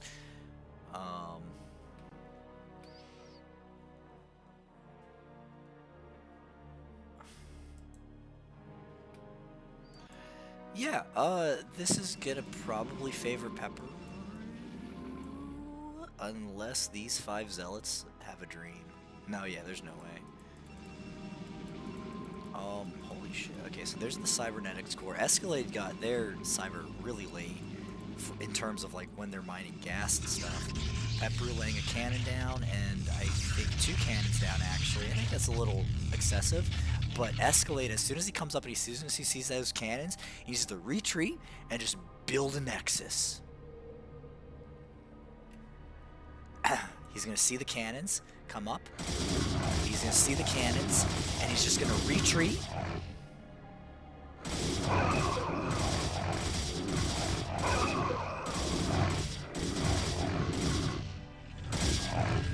He's just gonna retreat and build a nexus.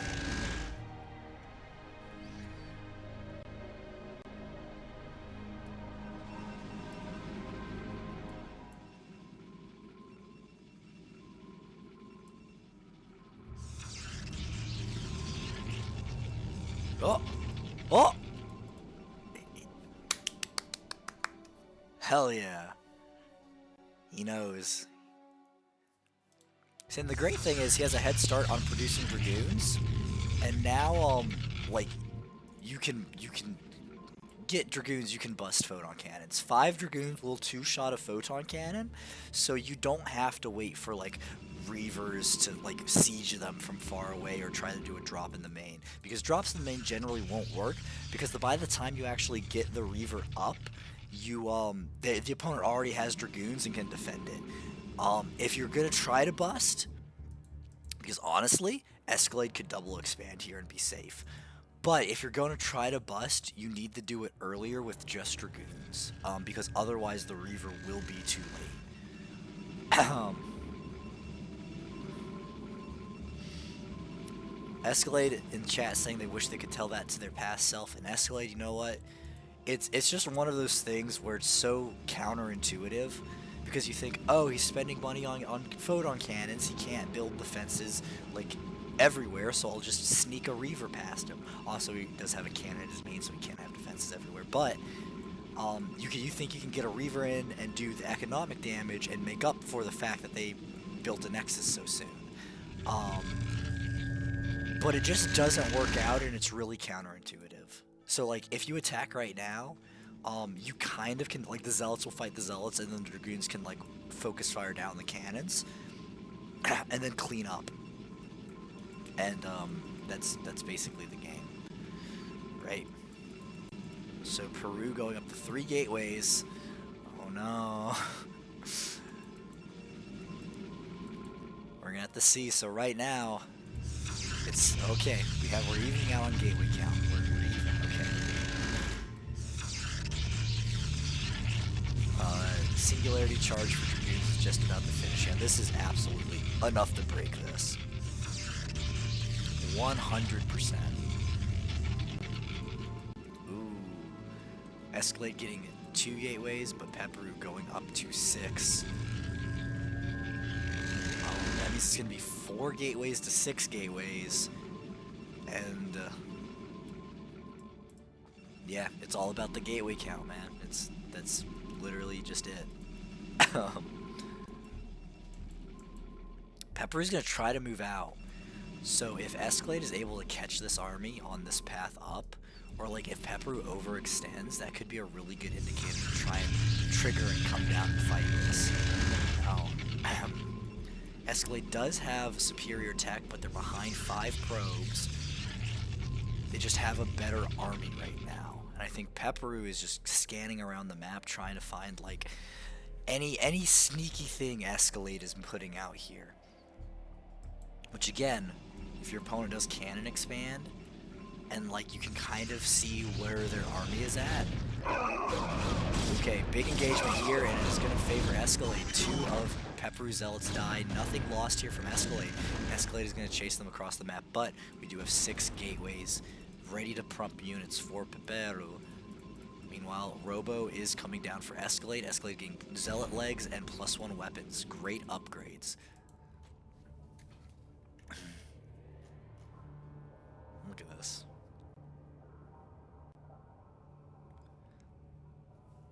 Scanted. Alright. Alright, Escalade going to take a 3rd.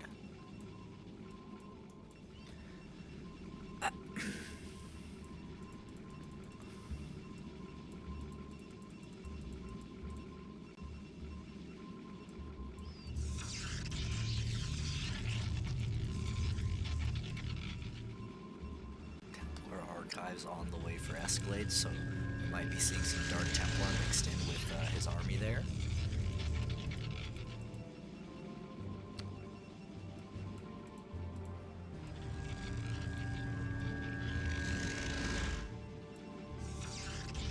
The Robo is a bit too far back, so generally in PvP you want the Robo to be as close to your natural choke as possible so that defensive Reavers can reinforce it.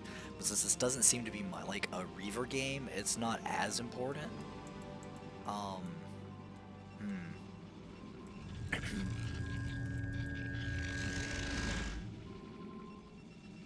Right, Zealot speed is just about done. Oh, Zealot speed is done for Escalade, it's just about done for Peru. Let's take a look at the upgrades. We're at nearly +1 for both players. Ooh, catching a couple units out on the map, that's really good for Escalade. But he's going to try to push the issue, I think. He might just try to contain his opponent, which also is a great move, but he's getting aggroed into the wave of cannons.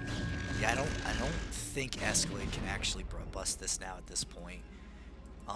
Peru just has too many Dragoons, and the photon cannons are safe behind this wall, so they will just keep dishing out too much damage. But with a 3rd base secured, Escalade is looking to be in a really nice position as long as they keep this contain alive, and they macro up harder. 7, oh my god, dude, Peru is on top of his gateway count. That is 10 gateways off 2 bases, which is technically possible.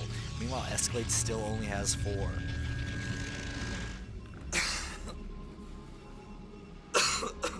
Excuse me. Like, Escalade is getting a lot of tech, and they're going in a lot of directions. But sometimes in PvP, it really does just come down to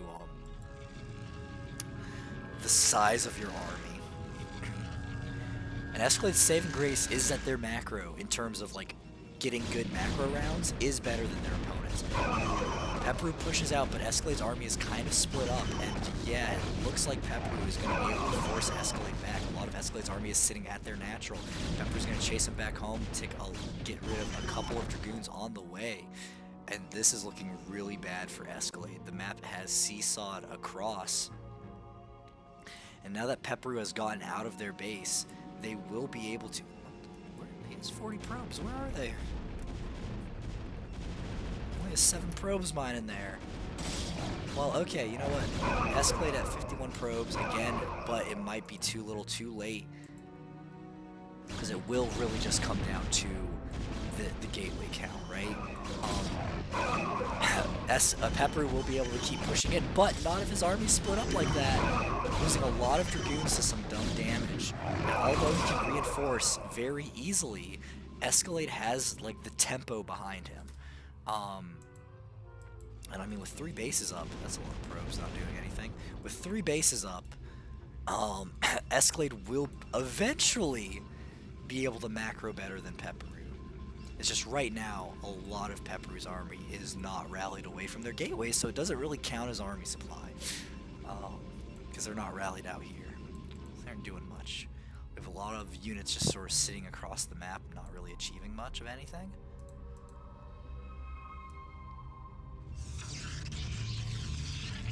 So again, really it is, if you look at the supply here, right? It really is a matter of supply versus bank. Peru, so Escalade is on 3 bases, so he's naturally going to have a higher like bank cap than Peru. But 2 bases with 10 gateways, there's like no reason Peru should ever be over 1k minerals. He is finally getting a 3rd, which is good, but Escalade's little creepy friend is taking pictures of this probe, posting it to the group chat, and is letting them know that this 3rd base is coming up.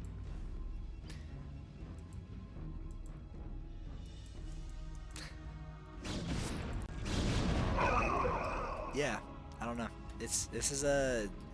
I guess it's the game is kind of these. Jesus Christ, these probes.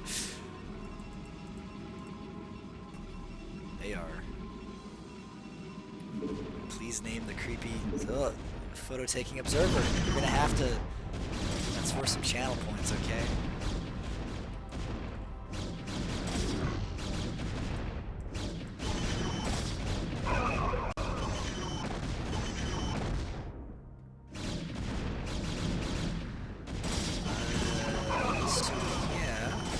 Escalade's pushing across the map and is probably going to win this fight here. Is going to deny the 3rd, which is going to be huge. Damn, that's another attack, dude.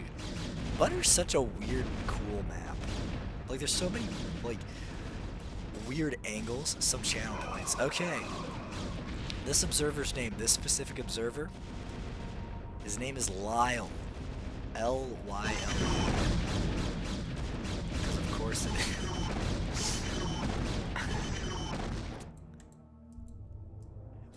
Observers out. He's busy looking at the animals, I guess. Don't judge him. He has some issues. Anyways, Escalade's gonna go kill Peru. This should be he's busting the mat. C1 Kenobi.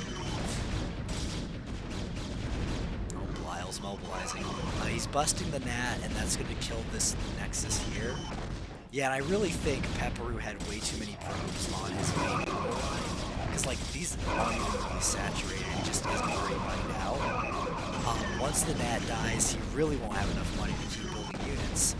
1, 2, 3, 4, 5, 6, 7, 8, 9, 10 gateways. So I'm still technically... Shit, Peru has 11 gateways, so never mind.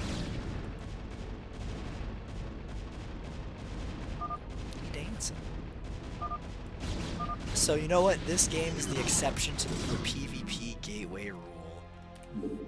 And that means Escalade is going to take the match. Oh, hold on, let me take a look at the scores. Wow. Escalade is going to take the match 2-1. A very close game for Too Fact, Too Furious. Putting up a really good fight there. Alright. Time to get into our third match of the day, and it's going to be InfestedBat versus Phoenix 2470. They played their games in order. Wonderful. Yeah, let's load them up. Alright. We're hopping right into it. Third match of the day of Too Fact, Too Furious versus 4 Pool Lifeguards in the Tier 3. In the 12 o'clock position, we have InfestedBat representing Too Fact, Too Furious, I think, as the yellow Protoss. And in the bottom right, we have Phoenix 2470 representing the 4 Pool Lifeguards as the dark blue Zerg. No 4 Pool, he brings shame and dishonor to his team.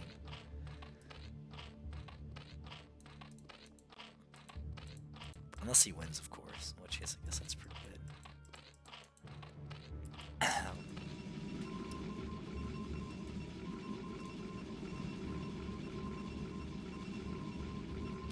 Dude, the 12 o'clock position on this map sucks. Can I just say? This is a really dumb, mineral layout. This is terrible.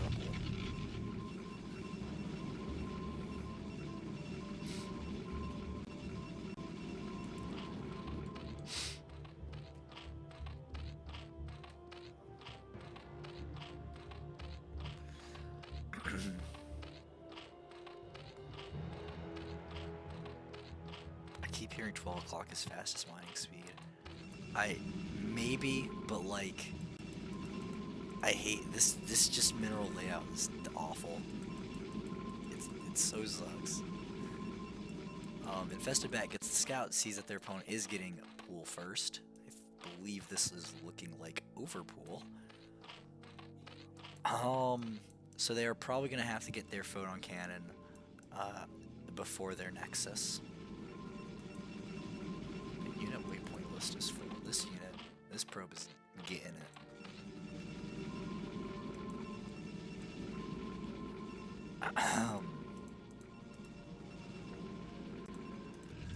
Okay.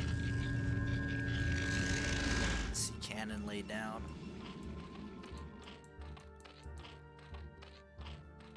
In fact, I agree with the 2 cannon choice here, because you can see they're saving up the 3 larvae to make Zerglings.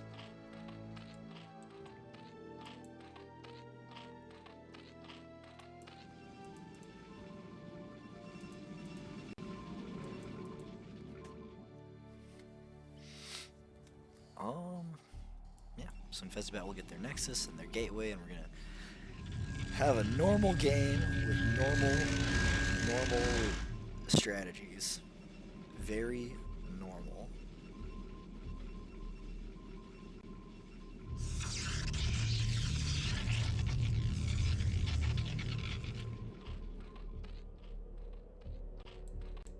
Okay, this is the second time this has happened. Is like somebody just telling these Zergs to get their second base at the third? Is there like a reason for this? Is it because it's alive soon? Like you'll have more health when the Protoss move comes out if they go for like a Zealot attack?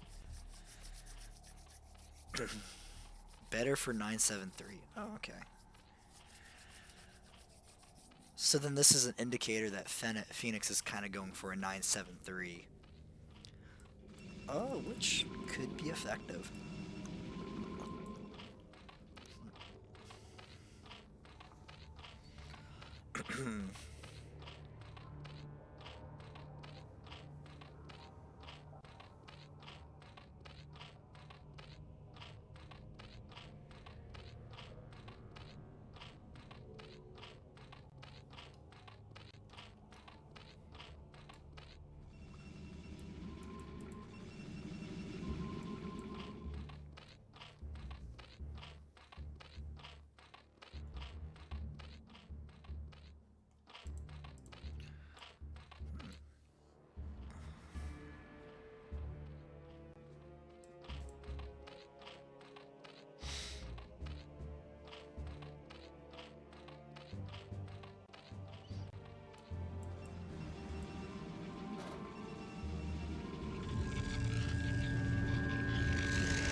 But, yeah, there's the Hydra Den.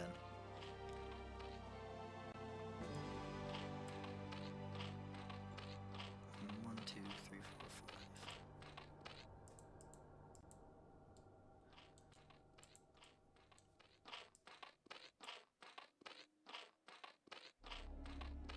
Four, 8, 11 there.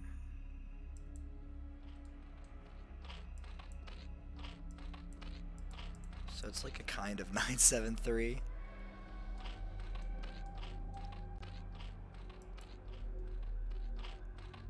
A very this is a tier 3 973, okay? This is a it's a style thing. You wouldn't get it. Meanwhile, we have Citadel going down, Extra Gateway going down, Pylon. Corsair not started, but wow, Corsair. Wow, he started +1 before doing a single Corsair. What is InfestedBat doing? Crazy. Wild. This is a completely normal game.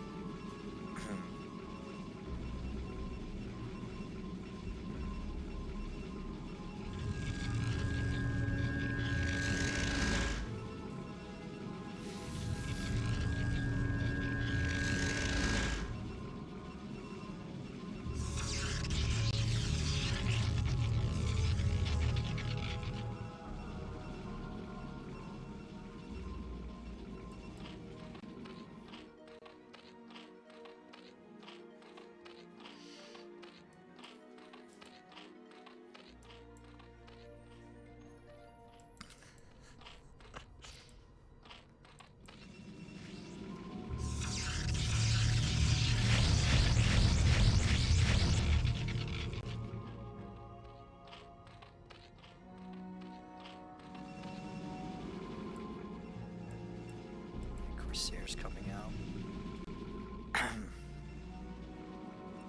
Looks like InfestedBat's gonna be over for a sort of +1 time attack. And we'll see how effective that is. Phoenix is getting plenty of Hydras, but this sort of mineral line here is pretty exposed. We do have a Sunken already out, but it kind of is not in a great SimCity place for the Zerg. That Corsair's gonna get in, get the full scout, see that there actually isn't any lair yet, which is huge. Is instead just going to see the four hatcheries, and get out with that scouting information.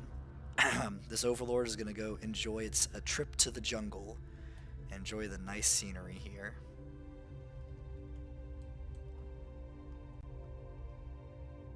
Man, this little section does look nice.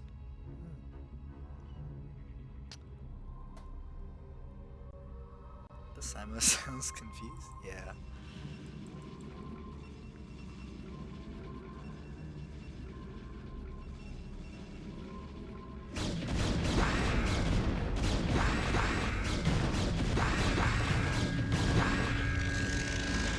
An attempt was made.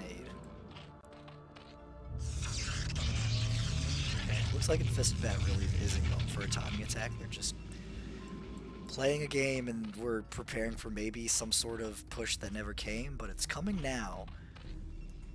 We have Zealots already out on the map. We have High Templar out. Storm, I think, just finished, so in a few seconds we will have Storm. Things might be able to move. Yeah, they're diving on the cannons to try and take him out, but the Zealots are going to get the flank. 2 cannons fall, but every single Hydra is going to die.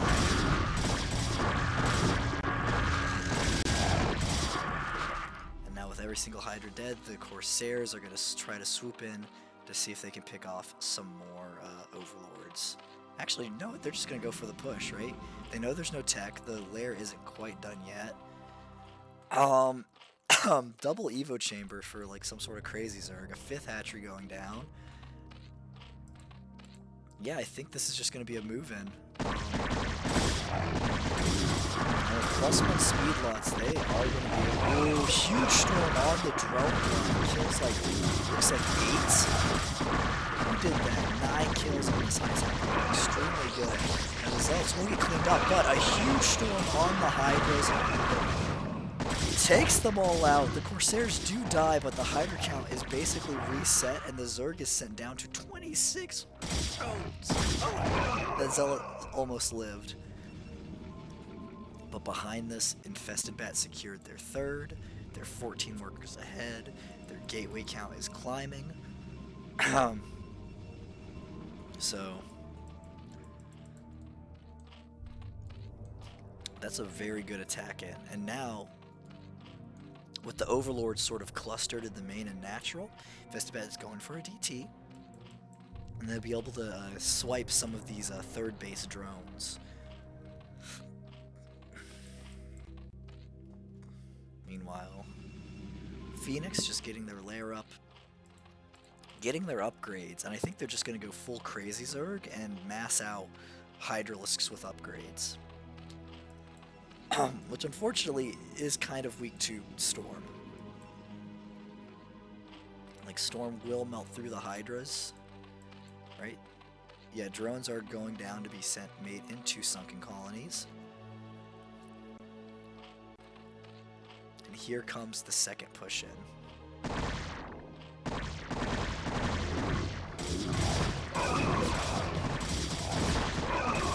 Big storm. Huge storm.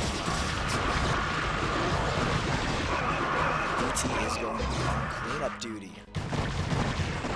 So High Templar, they have enough energy for Storm, but they just aren't using it, so they're going to get picked off. And the DT is alerted.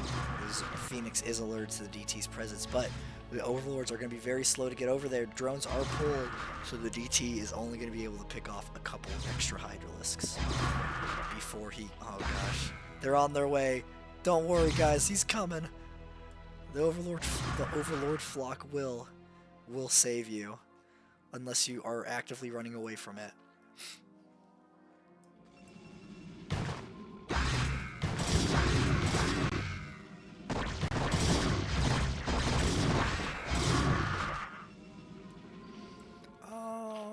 I think he's gonna go in for another push.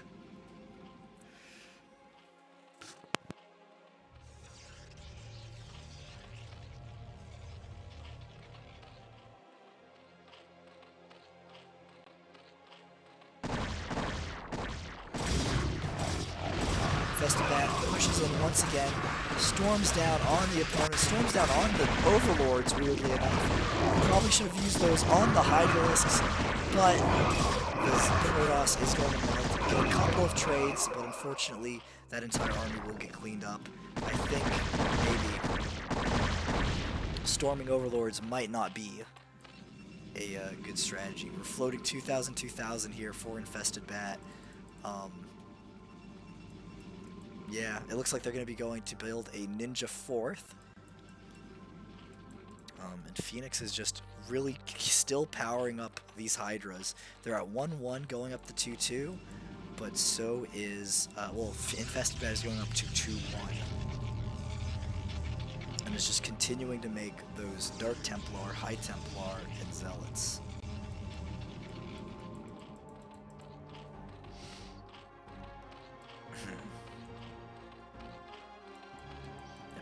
Going up.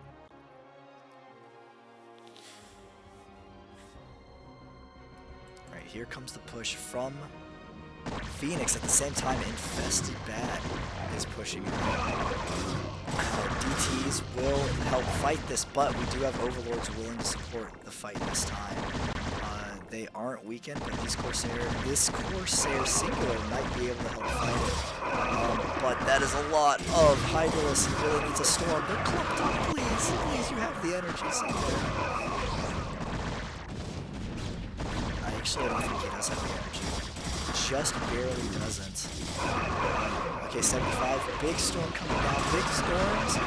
Enough to weaken up the Hydras, but I don't think there's enough in production to save this. Did the Overlords get killed by the storm? Because in that case, the DT is going to save this push. There's no Overlord coming on the way to help fight. Which means that this Dark Templar will eventually save this base. He just has to keep his probes alive, and he has his hidden base that is coming online now. So that will also help him. Again, an Overlord is on the way, but the Hydralisks will be dead by the time It's crazy. That the storm actually killed the overlords, and now InfestedBat is able to recover. There is a huge high-risk force behind this, but again, like there's zealots, there's macro coming out of InfestedBat. I don't know what he's spending his money on. He has 2,000. He really needs to buy more stuff. Maybe he just needs to build like 10 gateways in this base here, because it seems like he's run out of space over here.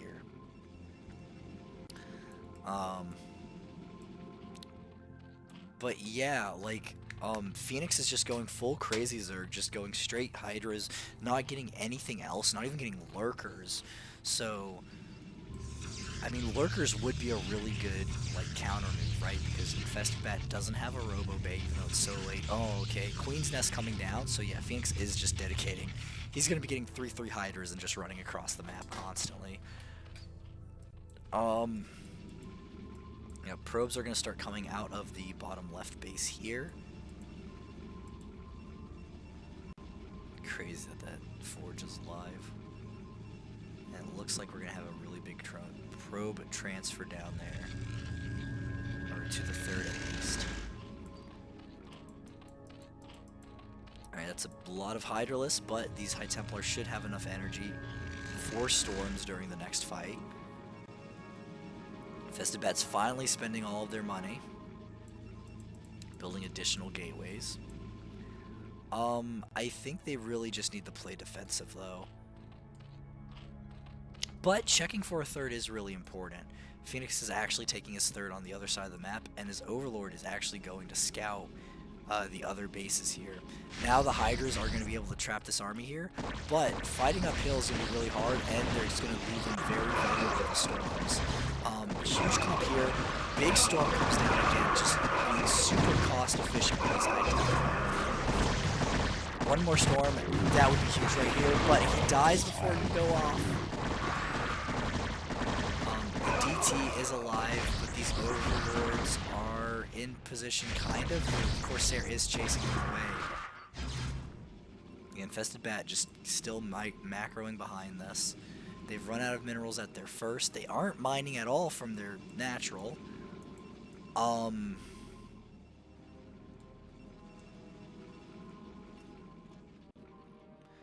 Okay, so InfestedBat has 2 mining bases, which is not good.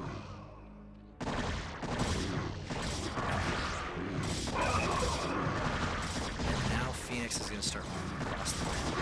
Hydras are at 2-2. I think InfestedBat is still at 2-1.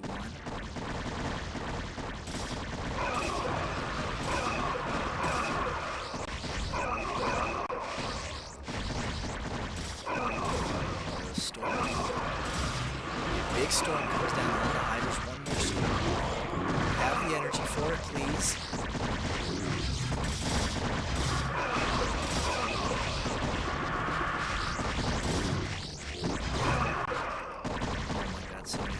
Storm. This storm. Well, the DT will clean this up, which is good. For our Protoss player. Also, Phoenix still has no idea that there's a hidden base there. What? Okay, there's the drone transfer. Still nothing mining from the natural.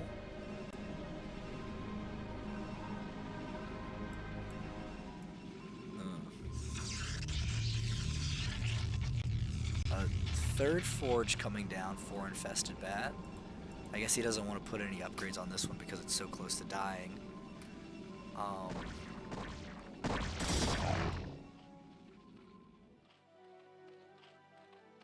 Phoenix is mining out of his main. And he's already mined out at his third, so...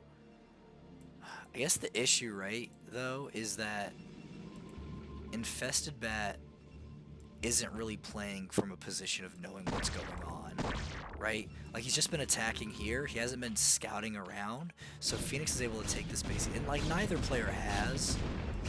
Like, they're both kind of playing blind and just focused on the single line of fighting. Oh, this is not a good fight. There's the High Temple way away from the army.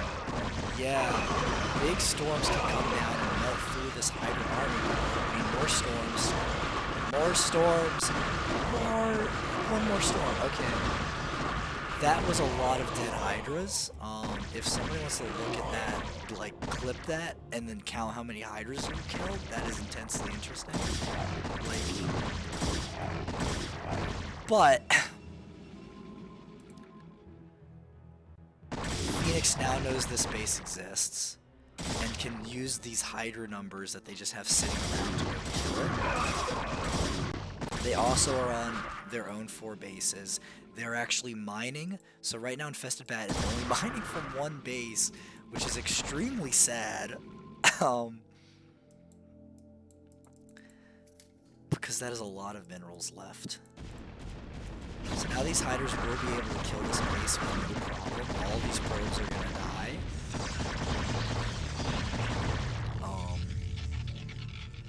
Yeah, that's the game, I think. He finally transferred pros back to his natural. But he's focusing down the gateways. He's not. He dives in and kills the pros. This would be huge, but he's getting caught up on the things that don't really matter. But at the same time, InfestedBat doesn't have the reinforcements to stop this. The DT can kind of, but there's an Overlord here already.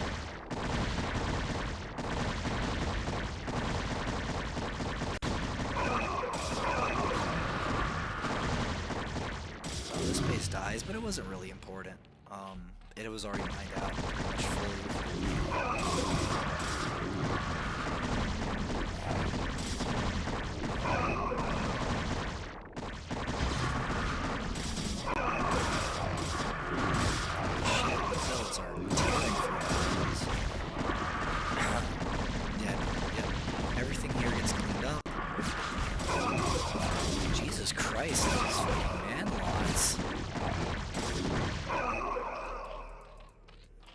Insane. Yeah, but Phoenix has 2 extra bases that they can start sending drones to, whereas like InfestedBat is rebuilding a photon cannon at their natural, which is where you don't want to be. They really probably should just start spamming, I don't know, High Templar and do like High Templar Archon. They're getting their mineral only here on the side, but like Phoenix might be getting to a position where they can just A-move across the map and take out their opponent. I'm not sure.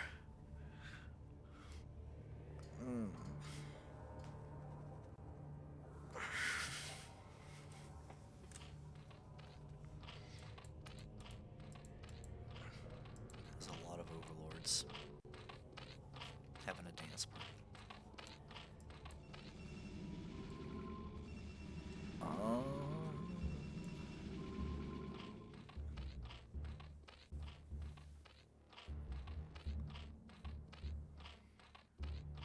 Yeah, Phoenix is just macroing up, getting more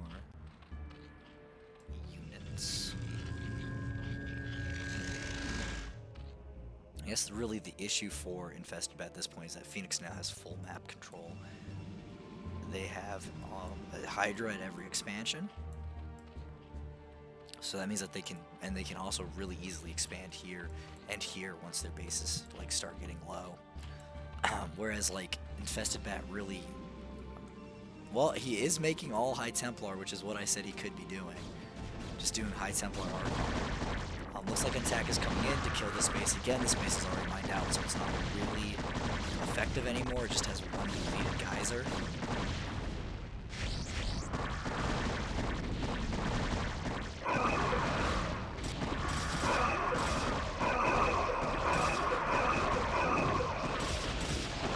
Big storms coming down, melting the Hydra count. We need some other kind of sustained damage to do that last little bit on the ones who are on the edge there. And the Zealots are kind of all the way on the other side of the map, not sure what exactly we're doing. All those High Templar are dead now. Doubled up storms, unfortunate, the Hydra's aggro out of it and sniped the High Templar. But InfestedBat is once again mining fully off of 2 bases. And the Zealots are YOLO'd down into a natural where they will die.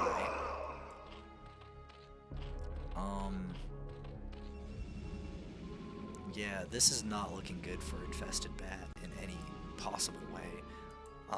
Like the Zerg has, like they're almost mined out of this base and they're gonna have to take another one somewhere, but they don't really have the army to get that position. And Phoenix has two pretty healthy bases. They're looking like they're about to take two more extremely healthy bases. So this Overlord finally is gonna die. Yeah, I mean, even with like just the hiders they have, they might be able to get and take a fight against these zealots. There's only one High Templar. Shuttle speed is being researched so that the shuttles that Phoenix makes,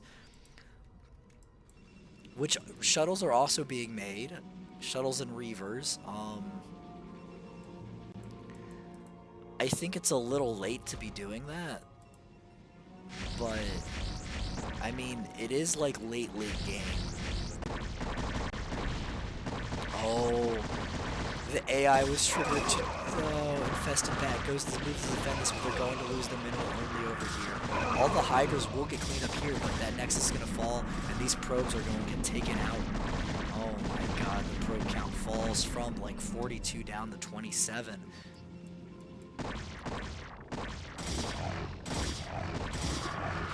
Yeah, it looks like these hydras will get taken out as well. Really good storms. Yeah, those are the storms we can see. Back at home, Phoenix can just keep making them, and that is the problem for InfestedBat. Is they are running out of minerals at this base, and they need to use this last 400 to build the new nexus here, or else they are going to be long distance mining, and that is not something they want to do. I believe we've been on, oh, we do have 3-3 for the Hydras versus 3-2 for the Zealots. Now we have Dark Templar finally joining the army. But with the Overlords up, it will be taken out. Hydras die on the High Templar.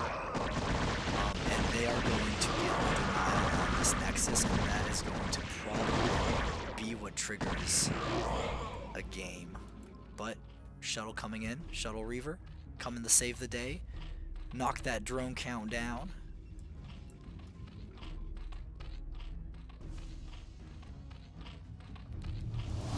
Let's see it. One. A lot more than one. Big fight coming up, but more Hydras are rallying over. Every single drone at this base killed. Hydra about to be killed, but there's so many more Hydras where that came from, and they are all rallied to InfestedBat's base. InfestedBat now fully out of minerals. It looks like they didn't get canceled. They're using their new rebuild Scarabs, which is probably not what you want to do when you are strapped for minerals.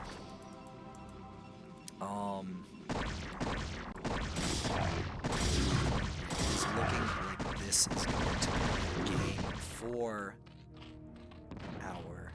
If he's still building Scarabs. This is going to be a game for our Protoss. Phoenix is going to take, as our cruiser, is going to take game 1 of the Sulfit and head up with a 1-0 lead into Goodnight. GGs are called. InfestedBat leaves the game.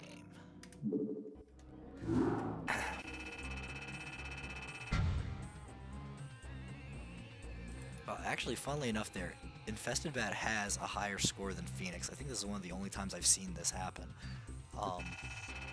That's interesting.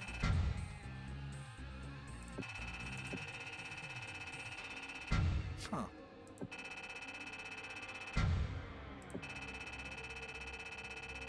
So he has a 30,000 more unit score because he killed so much more.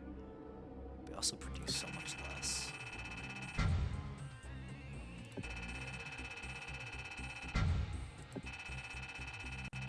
That's so very interesting. Alright, let's kick back to our splash screen so we can get our second game up and running.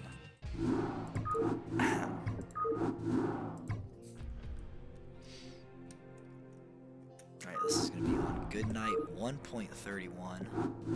Let's hop right into it.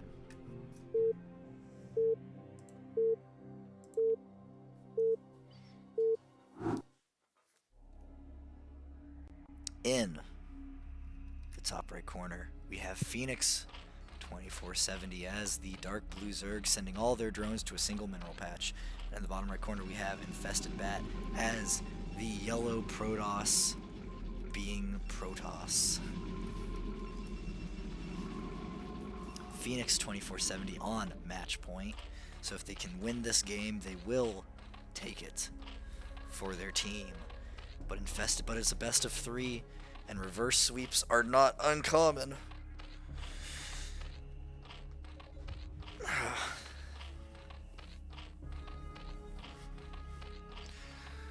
So we will be seeing who will take this game.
I am not talking. I'm listening. Not much is happening. I'm just resting my voice, okay?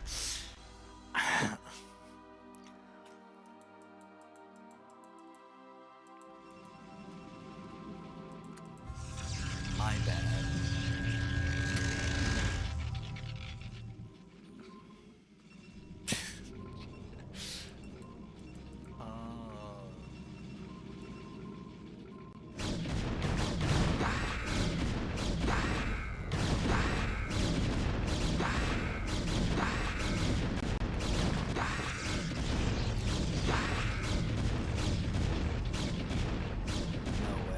No way, are you kidding? What?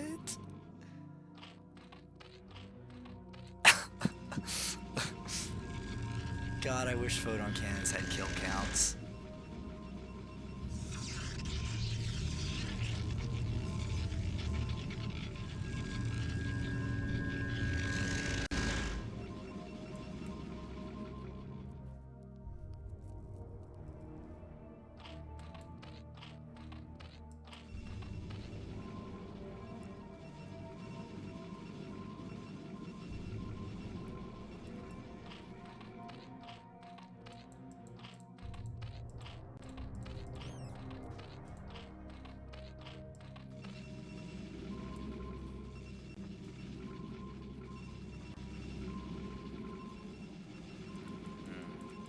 people in the chat are saying that the idea is probably that the Overlord tanks the shot for the Zerglings as they're running in, but I feel like you probably need to have all your Zerglings together and actually run in to fight the cannons instead of like they got caught up on the gateway and the cannons fought the Zergling. It was bad. They just filtered in 2 at a time.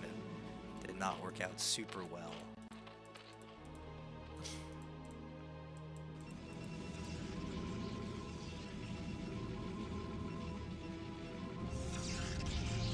Do I play Zerg?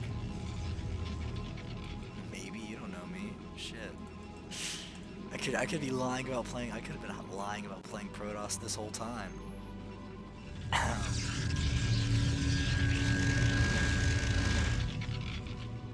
Alright, looks like we're going for that +1 attack, +1 air, Zealot legs, Corsair Zealot timing that we saw in game 1 as well.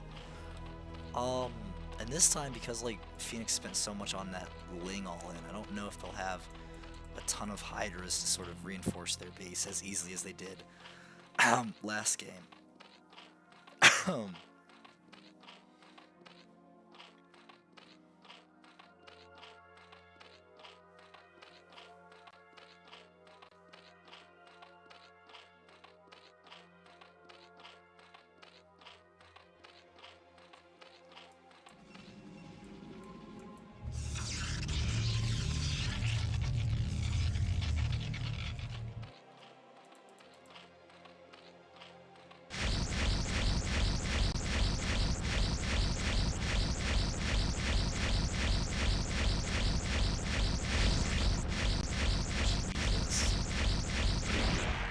Where are the Hydralisks?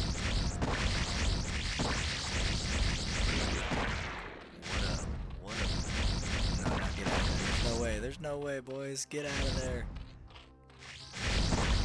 Oh, he's still committing to it. Insane. What a guy. All right, 4 Zealots, 4 Hydralisks, and a Sunken. Yeah, that's not good math for the Protoss, but there's not more Zealots, more Hydralisks. Zealots need to just run up into the main. Run up into the main, boys. Get up there. Hell yes. What a game. Jesus Christ, that was so fast. Alright, well, we have rebuilt the Overlords. They're just all in the natural now. The Corsairs can come down and start killing them there as well. Zealot's gonna continue on their bullshit. Kill this, what are you doing? InfestedBat. Oh, he's targeting down the Hydra Den. I don't know if we'll be able to get it, but it's getting very low. Oh, if the Zerglings spawn, they aren't attacking. Yeah. No way.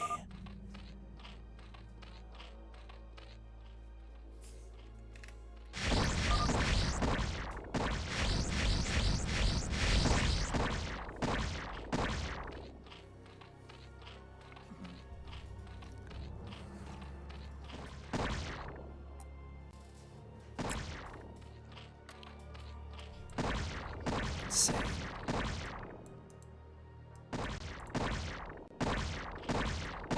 He's gonna lose his Corsairs too because he's not paying attention. He doesn't even know this third exists. Dude, and Phoenix is just getting away with having this third. Oh my god.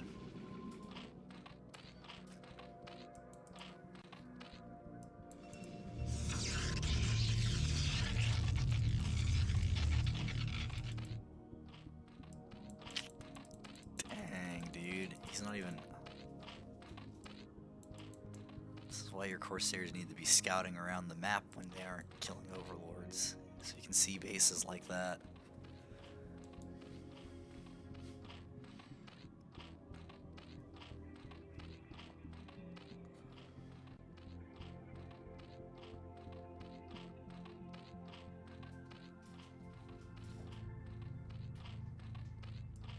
Here comes the Hydra move out, just in time for the probe.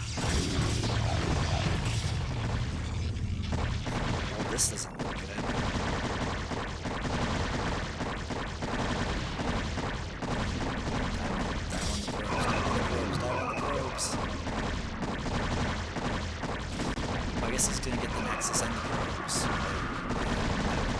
No, he's not. Please get the Nexus. Focus it down. He's getting every single one. And the Zealots and the Nexus. And the High Templar. What is this game? Why?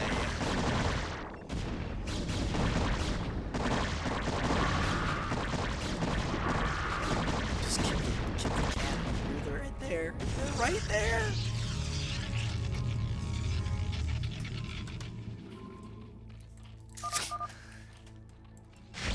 Dude, it was right. Is this the plus one?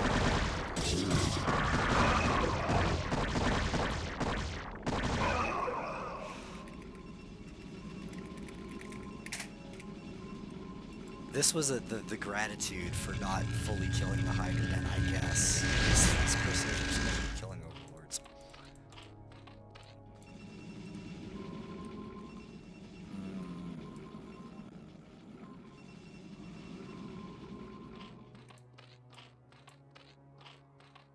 Was that overlord drop?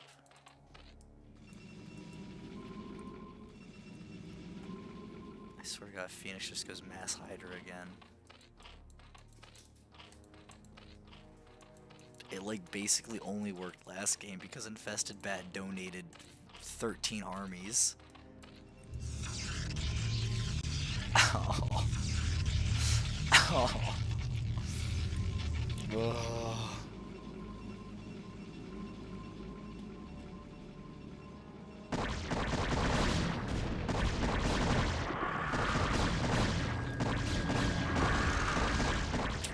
If you use more than 5 Hydralisks, you probably would be able to get it this before the plus 1 finishes.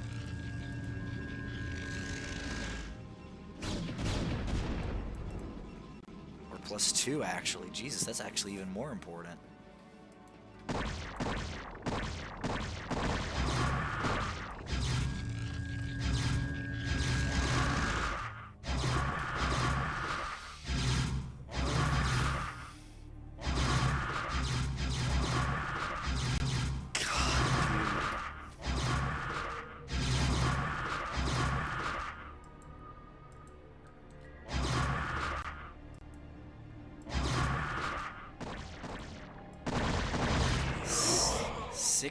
Kills.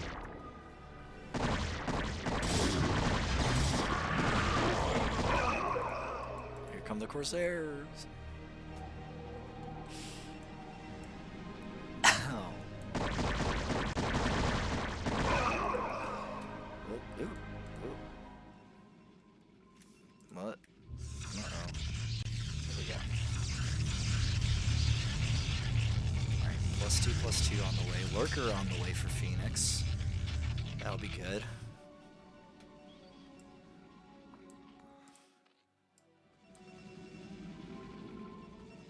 I love that neither player knows that there's like bases other than the main. Like they're just all focused right on this like third of the map. Yeah, InfestedBat going to go make their 4th base up here in the corner.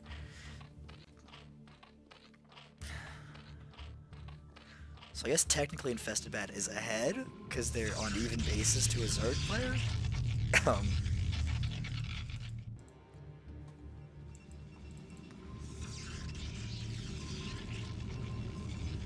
It's also, Phoenix only has 35 drones. And we are 14 minutes into a game. 15 minutes almost.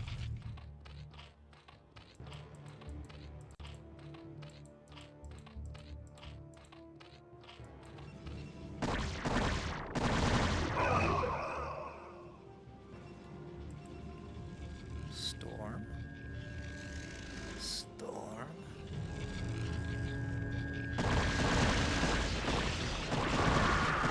Is it okay, Storm? It's an okay, Storm.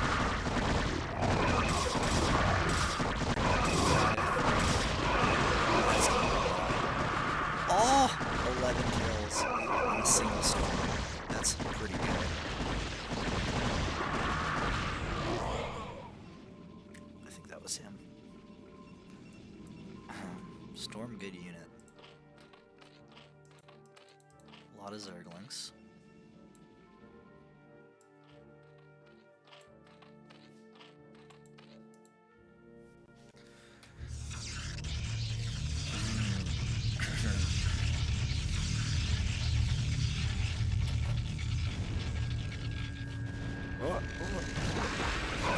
event, big storms.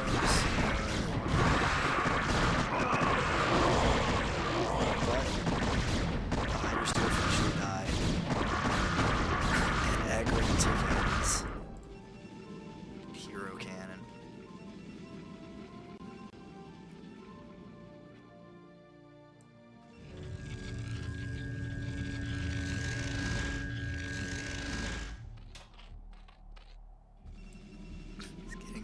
Plasma. What? What? You know, first photon cannons.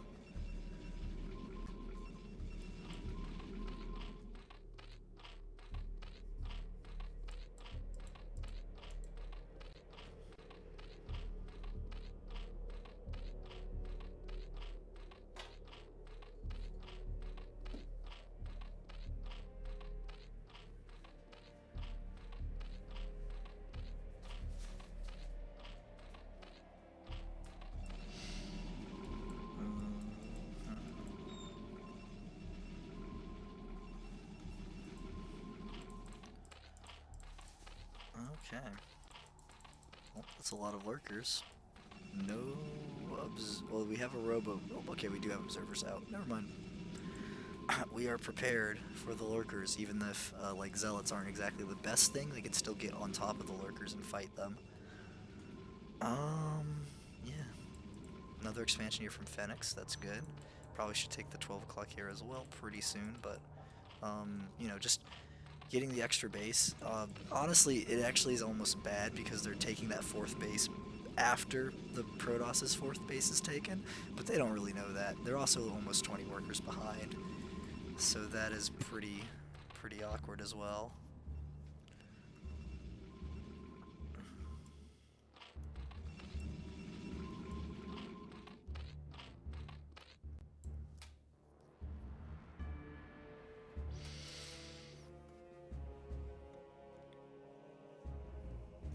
Both players, they're doing their best. Oh no, that's a lot of undefended lurkers.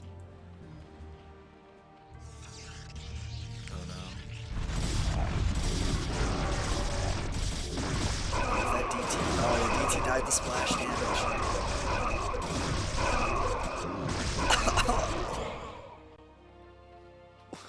Why?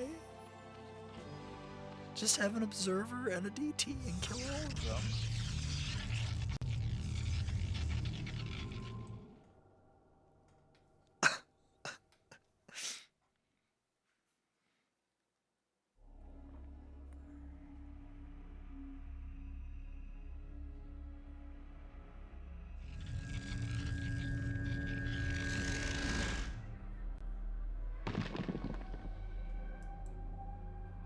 Okay, so this should be able to get denied.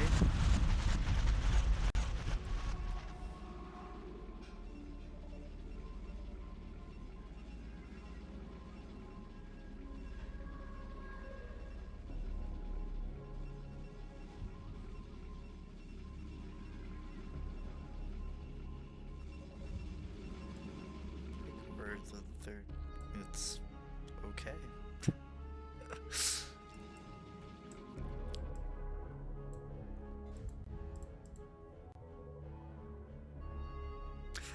I agree, Manadog. It is wild that this game is still going. Oh my gosh.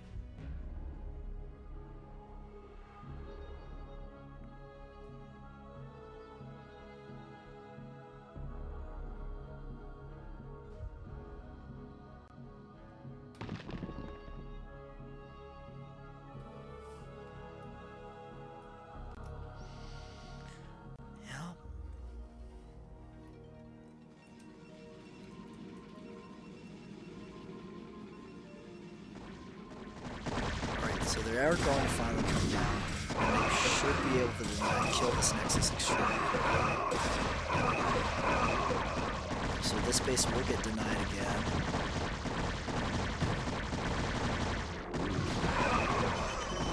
All the workers coming in. Big storm on the Hydra group. They're going to micro forward, try and fight the Templar Dragoons. Okay, yep, they're going to fully take this fight.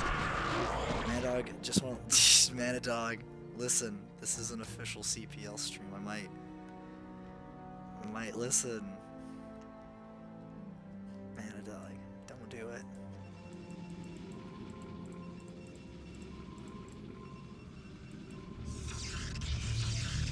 Alright, 4 gateways coming up here for InfestedBat, so... Yeah, InfestedBat is getting into a much better position than... Jesus Christ, that is a long line. Dude. The mains on good night are big. 1, 2, 3, 4, 5, 6, 7... 8 gateways in one long line. Okay, that's pretty funny.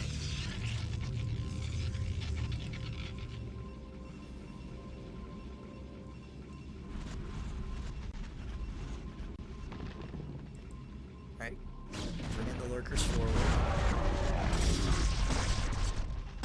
Looks like Phoenix is going to try to go for a bust here. Oh, Storm is going to come to... Ooh, Storm! High Templar gets sniped before the Storm. Hydra's charging up to get him for... And they are going to be tearing down the cannons. It looks like this main might just get busted after all. Oops, Overlord's with the army, so no Dark Templar heroes today. And although there are 11 Zealots in production, Lurkers will tear through them extremely quickly. Yeah, looks like this base is going to fall.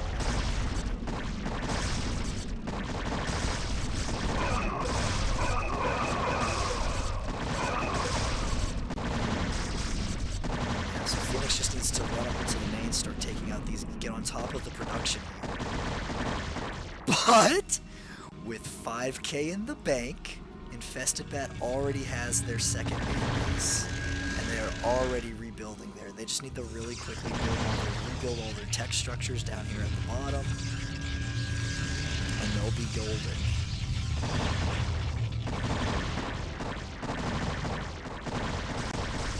How many? Dude, they built 4 forges.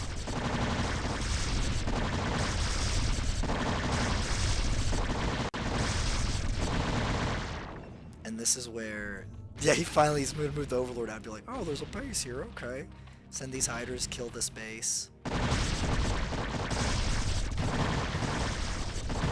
Dude, Phoenix is like doing victory laps. See, they aren't macroing because they think they've got it. They think their opponent's being BM. But it's actually, no, their opponent just has a base. The wool has been pulled over Phoenix's eyes. And he's just trading these 2 worthless bases for 2 good ones, right?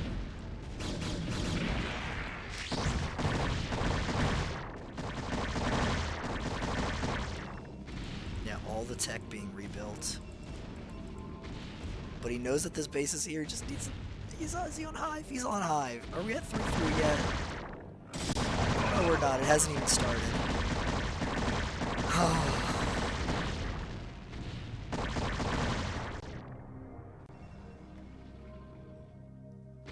Phoenix is 20 supply above their opponent. Just wanted to let y'all know. One of the easiest ways to throw that away is try to attack Hydras up into it. Throw it on cannons.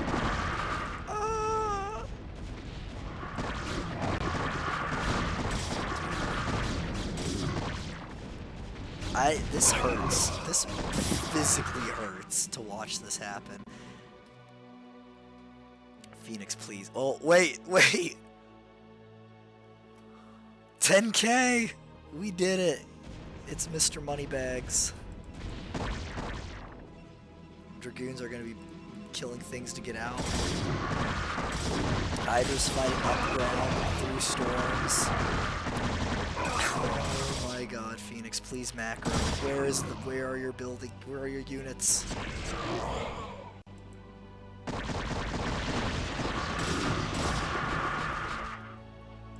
He could build nothing but Zerglings with the 3-3, and... Dude, please. This is making me, like, want to, like, go and make sure that my team's tier 3 players are alright. Oh! InfestedBat, what are you doing?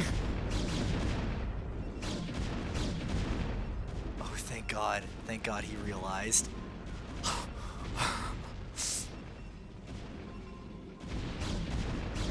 Alright, Alright, the hydras will bust up in here. Now if he just needs to dive the probes to take them out. He doesn't want to get caught up on the pylons. But okay, lurkers, if you can get the lurkers on the high ramp, please. Phoenix! Phoenix! Phoenix! Okay, probes are taken out. But this entire army is going to die.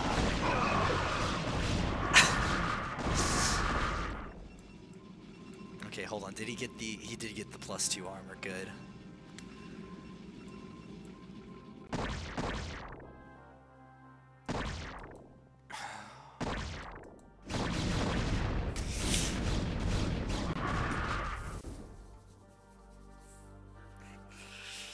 God, man, it's like we're gonna have to... We're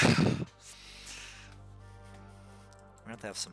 Make sure that we get some coaching meetings in for tier 3 players. I'm like... This is crazy, man. We're at 10. We're at 9K, 5K, and 5K, 7K. Like, this base hasn't been mining this entire time.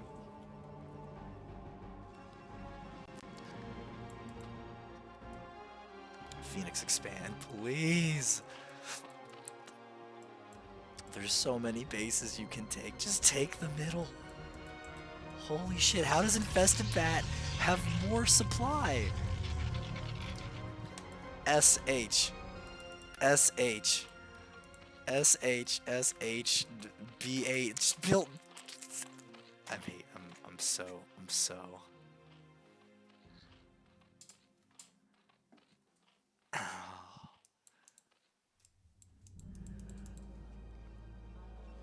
I can't believe that InfestedBat is actually in a good position. Okay, these hydras, I think, will be able to bust this. Oh, but InfestedBat on the hunt, on the prowl. God, hydras fighting uphill is so funny. Bring the zealots on. It's not even, they're not even, there's 3 probes here. This base doesn't matter. Okay, zealot's dead. Now kill all the dragoons. And then the storm comes in and kills all the hydras.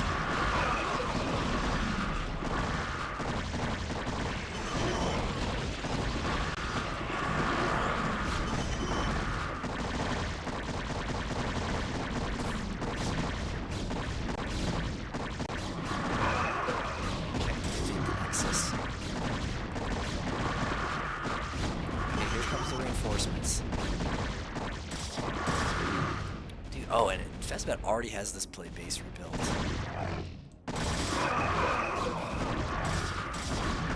An upgrades check. It's 3-2-1-2-2. 3-3 is about to be done, and so is Adrenal Glands. But Phoenix is just A-moving Hydras into a Protoss army that is already killing it. Dude, I just... You know how there's like the fucking whatever chance it's like defense, it's like just macro. Just macro. Ah. Dude, InfestedBat might just be able to A-move across the map and kill Phoenix right now. And that's so funny. Don't do it, Phoenix. Don't do it. Don't do it. Oh.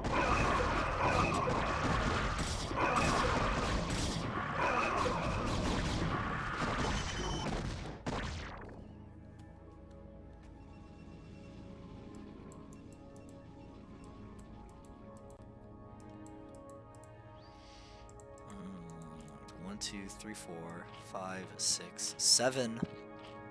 Cool. Those hydras finished. Do another just round of hydras. Keep making hydras. Make zerglings. You have adrenal glands. I can't believe this is how this game is going.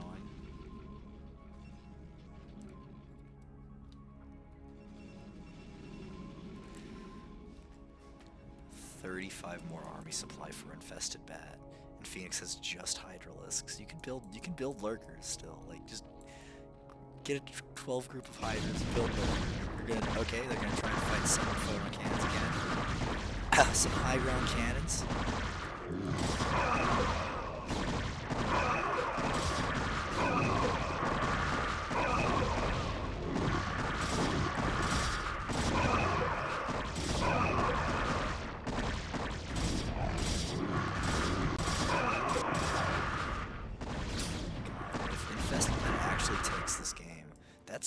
insane. That's a huge comeback. They lost their whole main base, all their tech. They had to rebuild on the other side of the map. Phoenix is now like mined out of all but 2 bases. So InfestedBat actually has more bases than the Zerg. That's pretty crazy. Even though the Zerg could take this mineral only, this base right here, this mineral only. Shit, you could long distance mine the last few minerals there.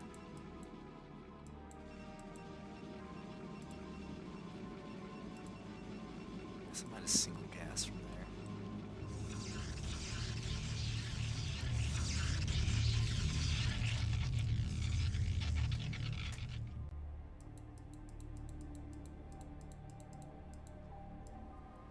Another big Hydra clump. Now if you just wait, you're at 117 supply. Just wait. Just wait. Or get Ultralisks. If you're this far into the game, just... Ultralisks are so good. Like, Protoss get dumpstered by Ultralisks.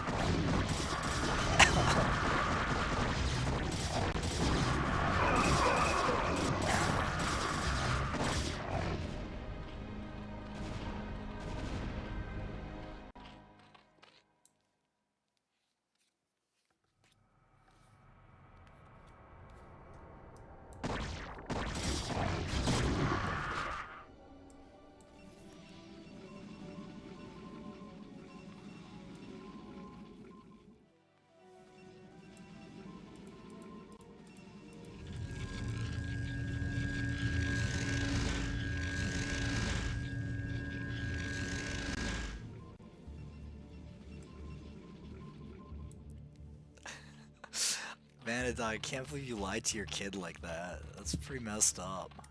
How'd the DT get in here? What? Where'd he come from?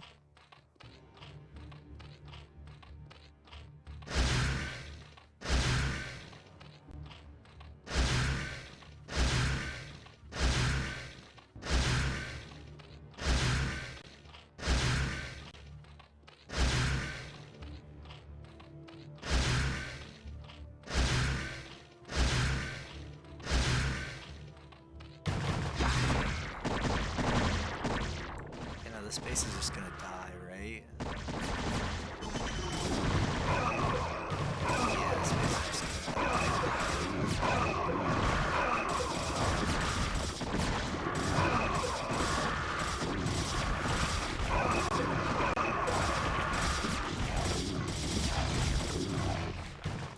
We got some reinforcements here.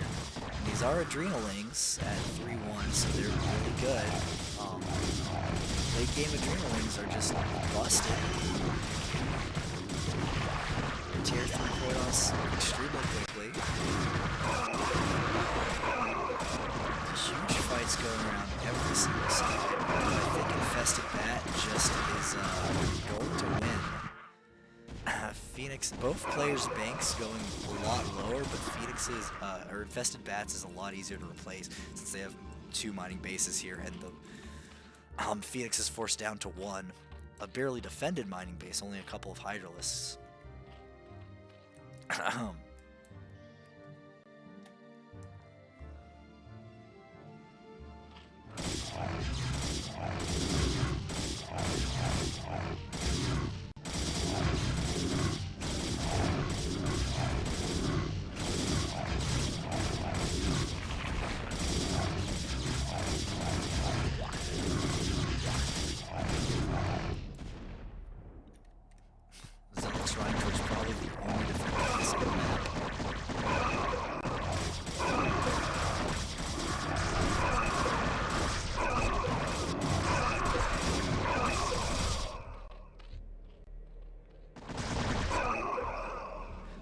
There is a chance InfestedBat just goes his entire army into lurkers. There's only 2 lurkers. I don't see a single observer in this army. Oh, there's one. Hero observer.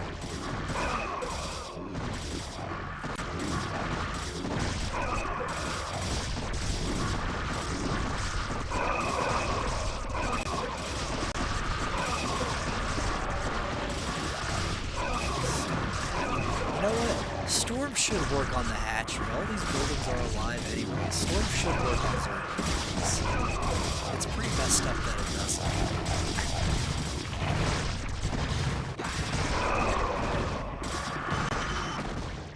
That's a lot of DTs. Storm, why would you storm over this? It's so funny.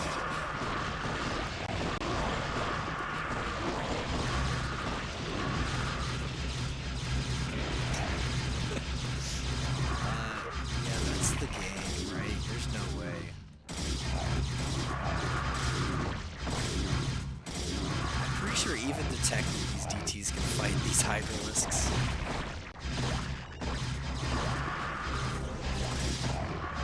Make a Dark Archon, you know you want to. Storm the Overlords. They're all clumped up. Do a storm. Big storm. Huge storm. Do it. It'll look cool. Damn it. Yeah. Yeah.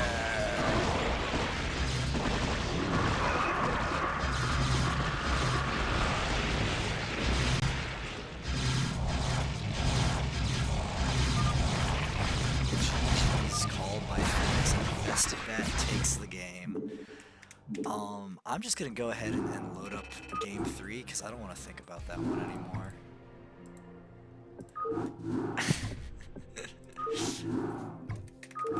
We're going to butter. Welcome to butter. Our community map of the season. Top we have InfestedBat, on the bottom we have Phoenix 2470.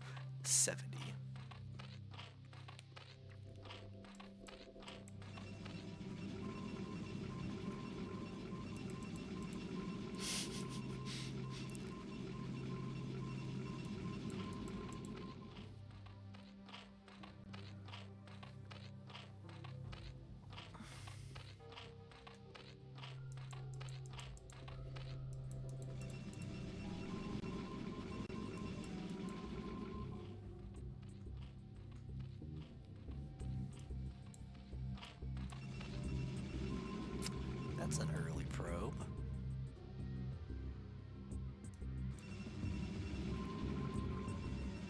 It's a very early probe.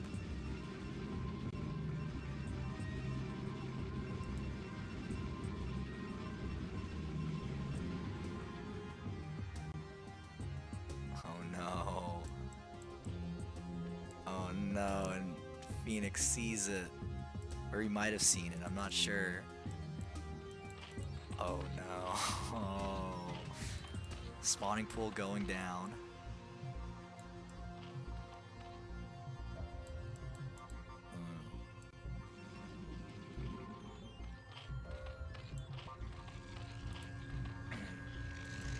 Double gateway.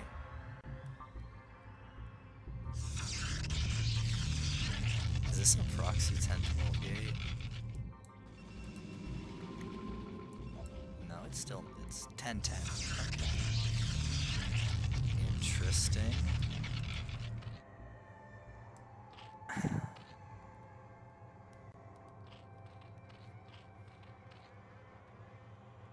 And Phoenix still. Okay, hatchery. And Zerglings once this spawns. Okay. I'm not sure. I think this favors InfestedBat because they'll be able to deal with a less amount of lings.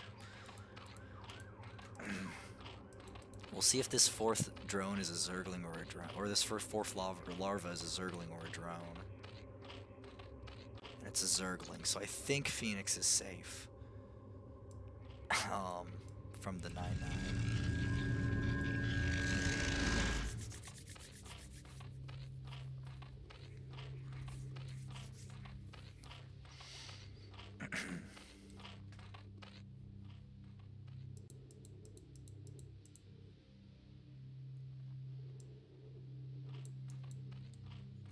That's a lot of Zerglings.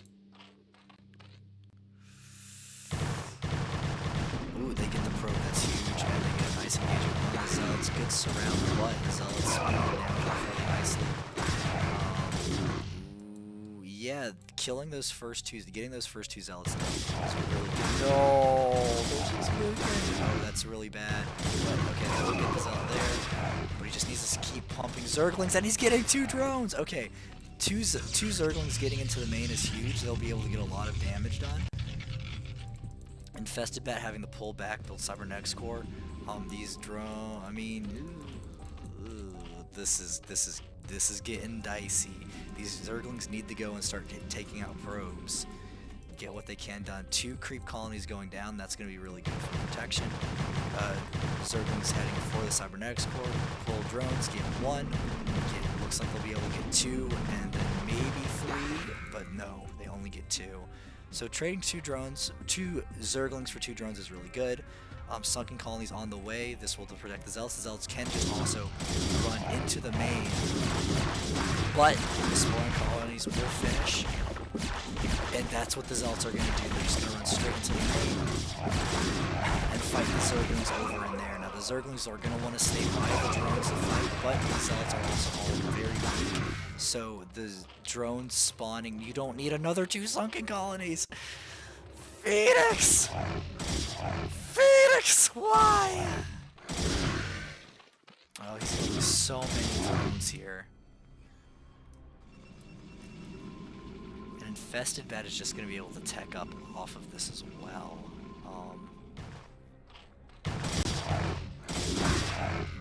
Just fight the Zealots. No.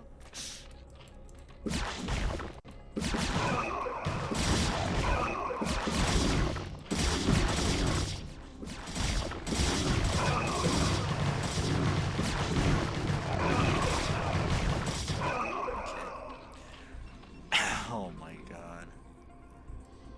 And InfestedBat is getting a third. Oh my god, dude. I can't with these games. Oh.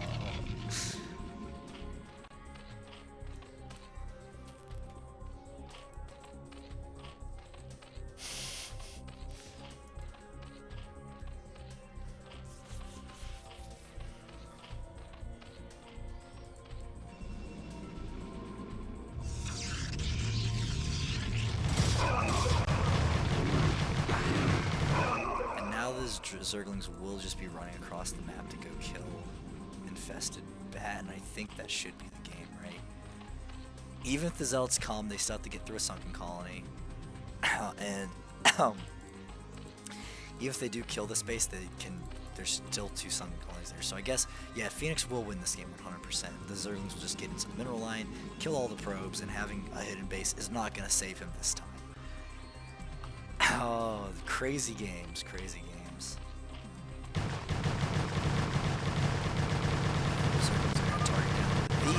The Cybercore with the LOL GG. Phoenix is going to take the games 2-1.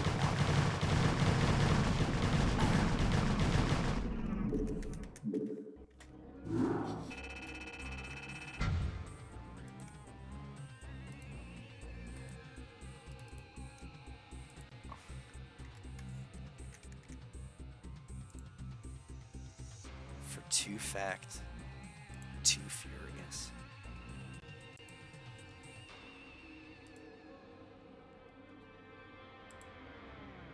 Okay, our next game is going to be Insomniac 313 versus Sleep Insider.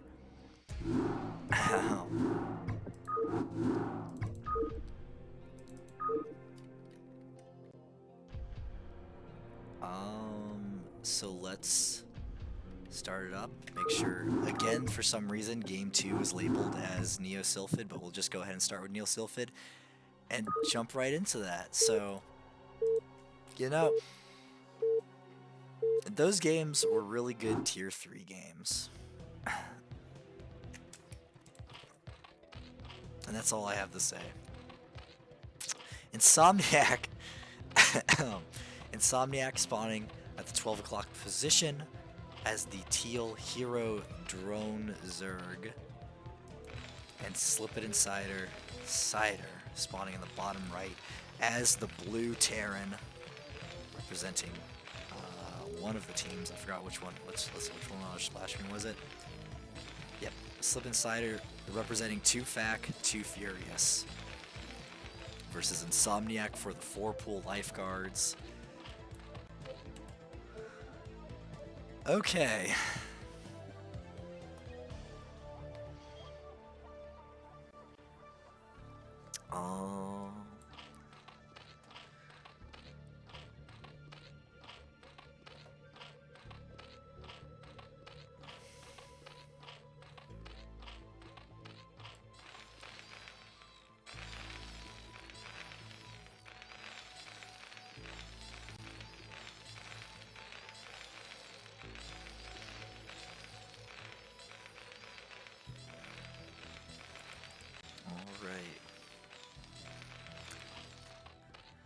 Time for some good old... Man. This is the matchup I know the least about, probably. Actually, that's a lie. I know the least about Terran versus Terran. But,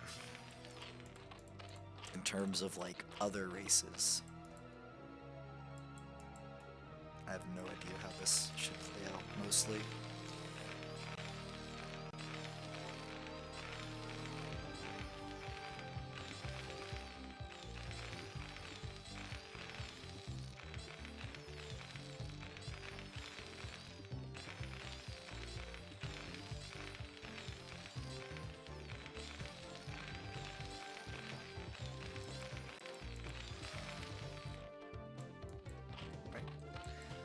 Pool into hatch, and then basic sort of anti-Zergling build.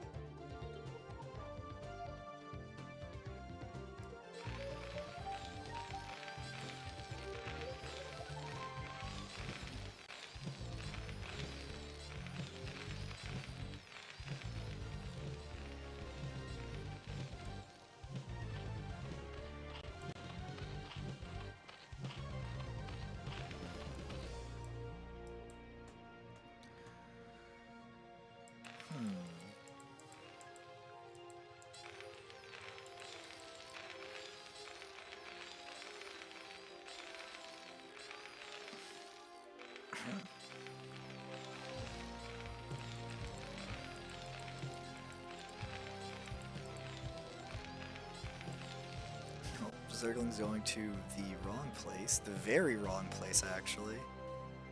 Oh, you hate to see it. He clicked right there, and they were like, this pillar must die. But the bunker is up, and I think these Zerglings are learning how this map is made. Like, they're like, what is...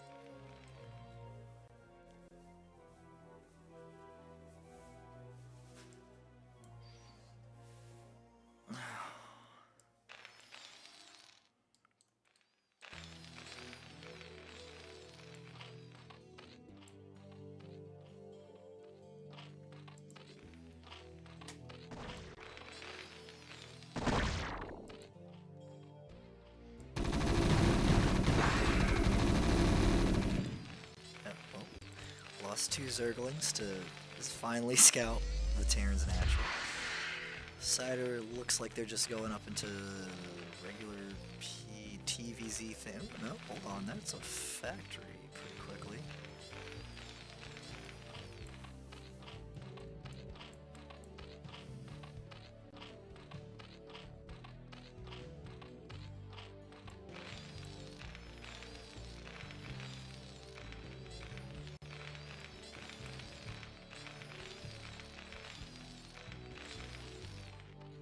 So a lot of the lower tier Terrans like to do mech style because it's something they can do in each matchup, which is a good way to kind of learn and get practice. Since you can do mech in every single matchup kind of to an extent, especially at the like tier 3 lower level, it can be a good way to practice the game because you're doing the same thing. But it's not going to be, well, it might still be mech, but it looks more like it's going to be a 1-1-1 build. I wonder where that is going to take us. Somniac up to high, up to lair. They have the Hydroden ready. I'm not sure. They're actually walling off their main with Sunken Colonies, so that is not. This is not your standard issue Zerg SimCity.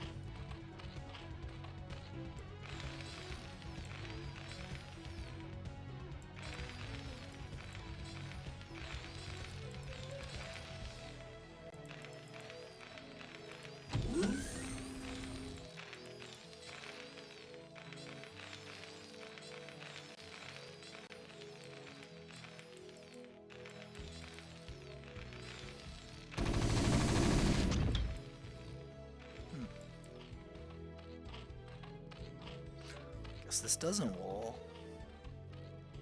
Alright, Lurker research on the way.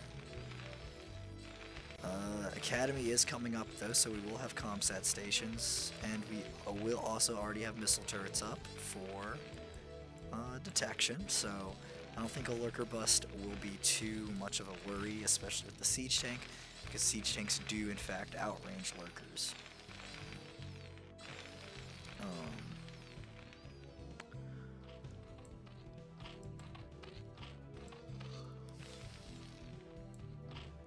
Sonic actually getting a Queen's Nest extremely quickly. I'm not sure what their build is supposed to be doing. So Queen's Nest Spire, Lurker Aspect, 4 Hydras, 2 pairs of Zerglings.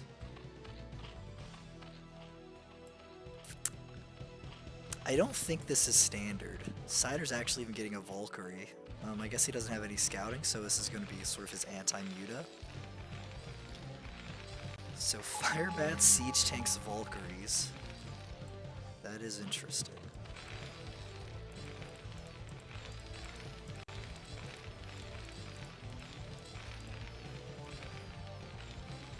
Oh wait, shit! Hold on, never mind. This is Cider. This is Cider style. Yeah, the mass Valkyries in TVZ. Hell yeah, we see this a lot from Cider actually.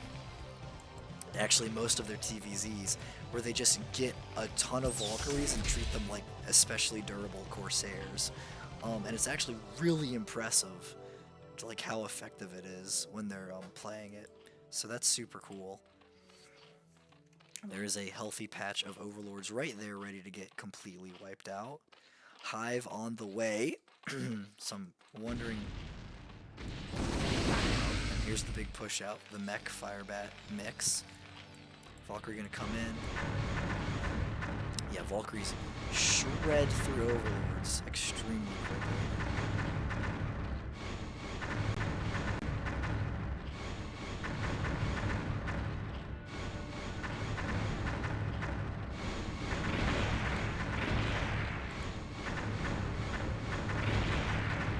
Alright, so that's gonna supply block Insomniac. And Insomniac leaves the game.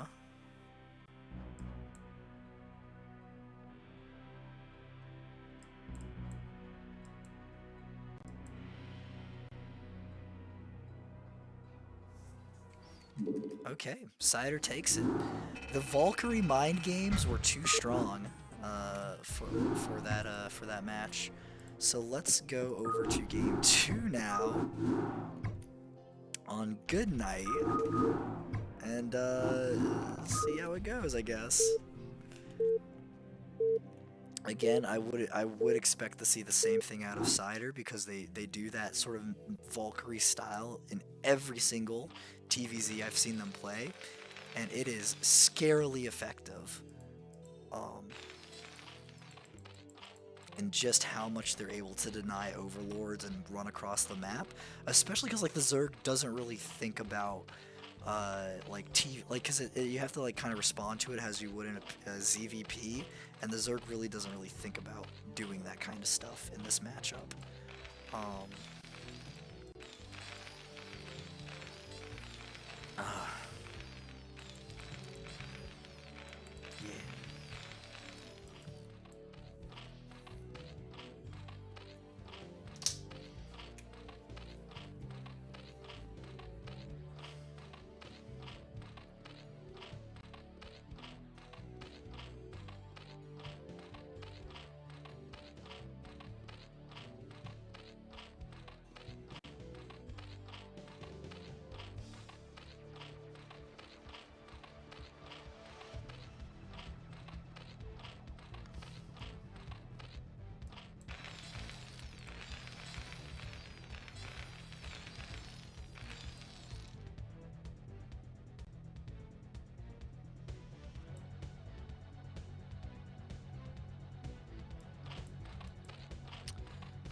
Cider's going for the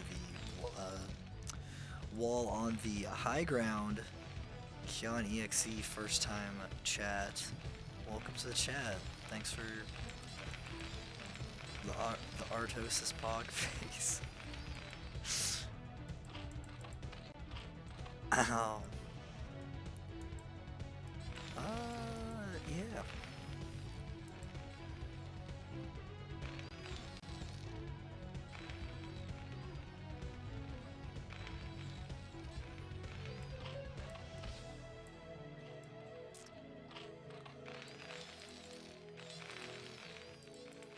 So it doesn't look like it's going to be a full wall in on the ramp.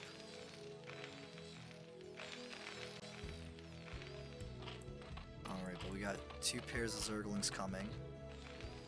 No command center yet. So I feel like you're not my pool. Con, I cannon rushed you 1 time, okay? It's...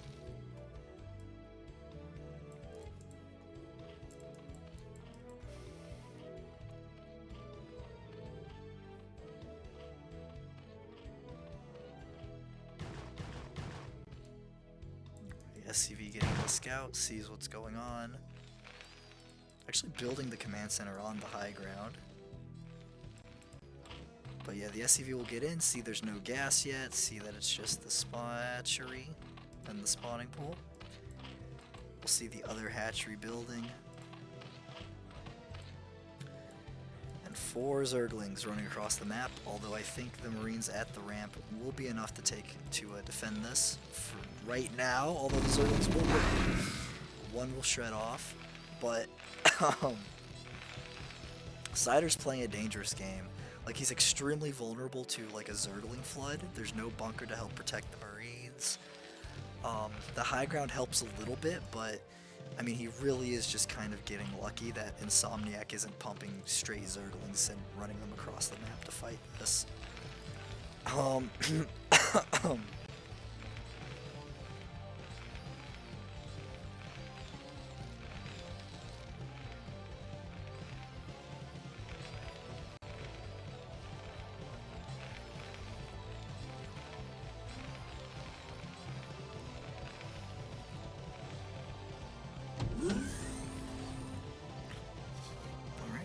Going down. There's the expansion for Cider. We should see the factory coming up fairly soon as well. Insomniac getting their sunken colony for defense. Zerglings coming up just to scout the base once more, but they will get gunned down. And there's our factory.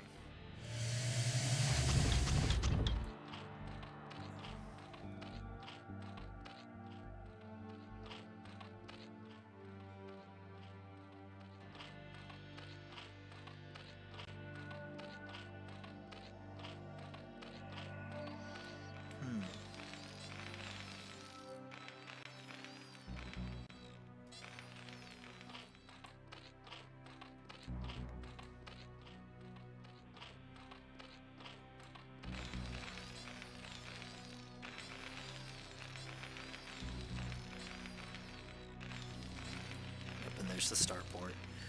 We're gonna see more Valkyries, which is always a great thing. Like, I love this, like, Air Terran TVZ style. It's just very cool.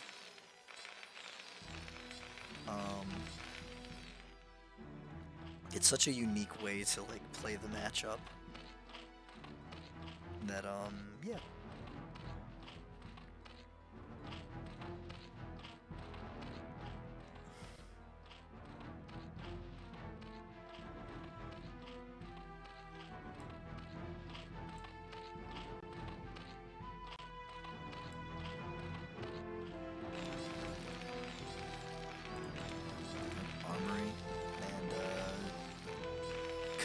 Tower.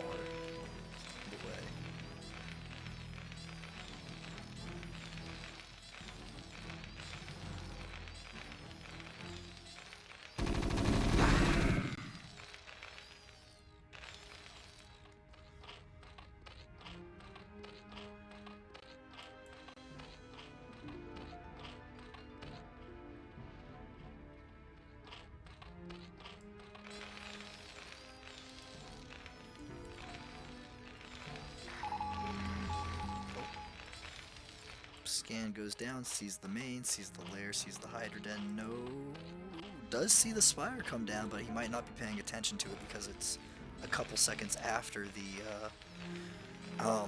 after the scan actually happens. Valkyrie not in production yet. There it is. Yes. Yes. But no Hydras out for Insomniac. They're kind of doing what they did last game, which was this weird, like, get a bunch of tech and macro up. But, I think it will probably go better. They have Hydras ready to defend the Overlords, sort of sticking around. That's not good. What? Okay. But the Overlord did see the base, so he does know what Cider's up to. Sees two factories, Starport, and the Valkyrie is going to go on the move to sort of get that scouting information and start laying some preliminary damage on the Overlords.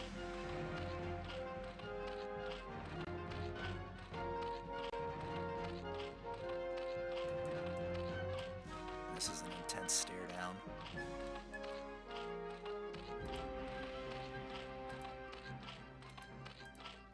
Oh, actually the Valkyrie doesn't see it, that's funny.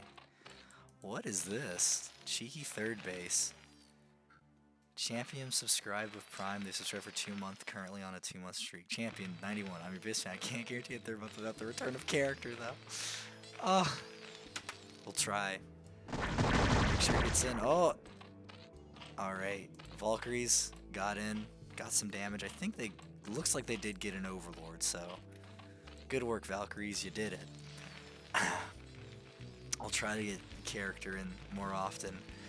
It is unfortunate that we live 3 hours apart and I can only really, well, I could do these later, but the ideal time for me is like really earlier in the morning, which is even earlier in the morning for him. It is unfortunate.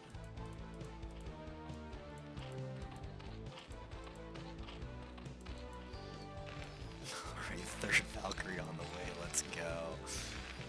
Oh man. Dude, also this hit in third base is insane, dude. Cider is like a madman. Cider is like actually fucking like crazy. Like this is like I'm not convinced that Cider isn't a failed Borisu clone. Because these fucking playstyles are whack. Alright, Valkyrie's on the move again. That is a lot of Overlords right there in the middle. But I think, yeah, Insomniac doing a great job adapting their play and like more like just keeping their Hydras spread out, covering their Overlords. I think that's a really good move on their part.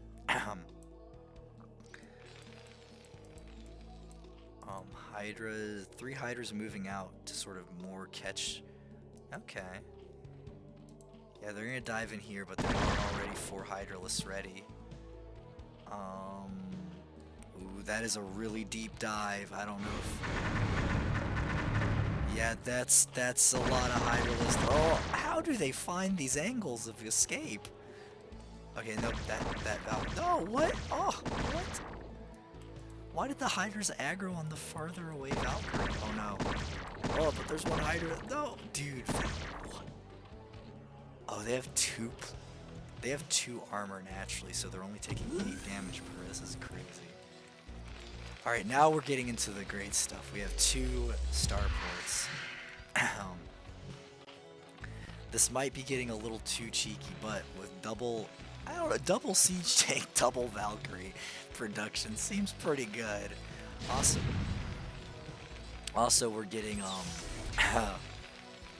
our science facility is coming up, and that means that these are going to become battle cruiser producing machines.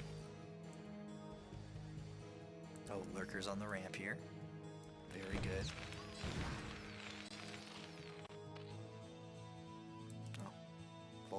Oh, Vulture got into a fight.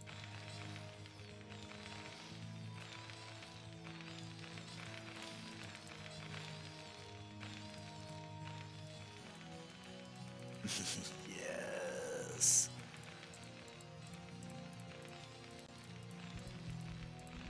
It's like the meme with the person looking through the window and they're labeled sickos and they're just like, yes. That's me when I see Cider make 6 Valkyries in Terran versus Zerg. Ah, and there's the battle cruiser, the BC lab. But Hive on the way from Insomniac. Let's go. How much? Oh god, no! Don't tab out. How much damage do these things? 6 per rocket, and I think they fire 2 rockets per volley. Character in the chat saying they slept in, asking how many matches are left. We have 1 match left for the day, so you can hop in and help us. Dude, fucking legend. You can hop in for the last match. It would be appreciated. We need your casting insights. Because right now, we have double Valkyrie production getting ready to be double BC production, and a lot of Hydralisks moving across the map. We have, oh, fancy pickup there from the dropship. Saves the... Oh. Oh! Dude, Cider's so fucking good with air units. Are you kidding me? Look at all the overlords here. Oh, so he's attacking in the tanks. That's just not gonna work. Cider, get the overlord, Cider.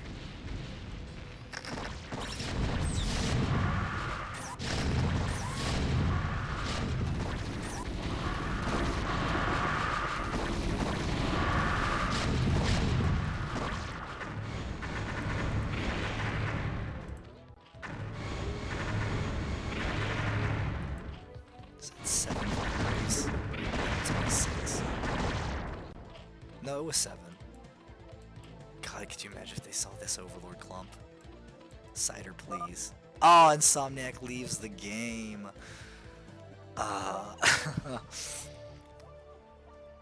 Which, I mean, honestly, it makes sense. Cider was getting into battle cruisers. They've thrown away all their Hydralisks, but yeah, that was a rough game. Cider takes it 2-0. 4-2 Fact 2 Furious. Let me make sure I'm editing the right text thing. Okay. 1, 2, 3. 0-2. Okay. And we should now be on the call with Character. What's up, man? Maybe. We might be.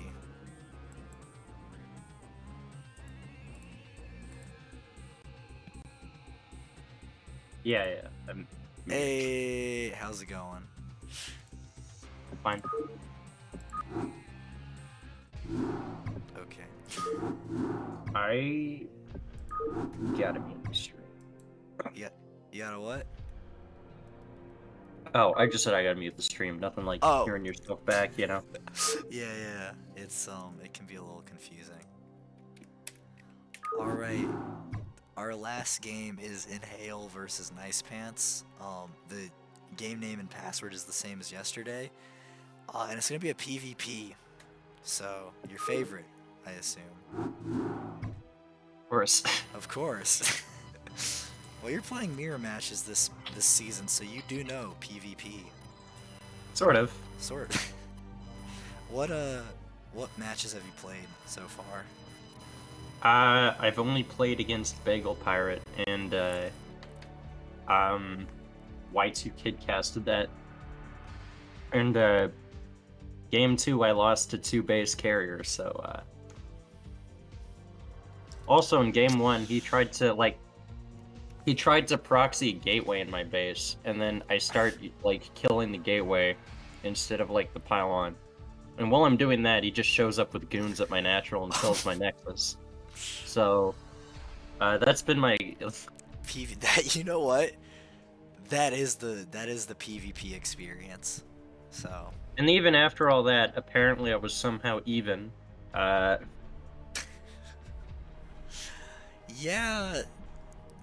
I have no idea how PvP is supposed to work. it's a dumb matchup. I mean, hey, you're the better Protoss than I am. You should be the expert. Dude, my expert on PvP is I hate PvP. That shit All right. sucks. I hate it. Well, actually, okay, I'm just gonna go ahead and start the game. PvP is like the matchup where, like, you can do the most things, but you can't do anything because, like, if you can do like wild, crazy builds, but But like, it's a coin flip. yeah, it's a complete coin flip because either it's gonna work or you just immediately lose. Or you just go like middle of the road. And you go like, I don't know. Oh And go like, Jesus. I don't know, 3-gate obs or something. Yeah. Why is our But leader? then if they go greedy, you're behind. Yeah, it is really rock paper scissors on how you are supposed to do it, and then you get random games where you just get two gated and it's awful. All right, in our top 12 o'clock position, please. Okay, as the blue Protoss, or as the black Protoss, we have Inhale. And on bottom left, we have NicePants as the gray Protoss, but we are going to be switching it up to NicePants for the red and Inhale for the blue, so that it can make sense. If only they had like a like a black and white filter for replays. Oh yeah. Yeah. Or you could just You be like like, you cast the whole thing in black and white. be pretty funny. I'd be willing to do a whole cast in black and white. There's probably an OBS filter that you can be like, oh, make my straight grayscale. And yeah, I guess you probably can do that. There might be. That's an interesting gateway placement. It's like if somebody picks gray and like gray and black, you just bust out the grayscale. Mm-hmm. And it's just like, yeah, you'll be able to tell the slight difference better now.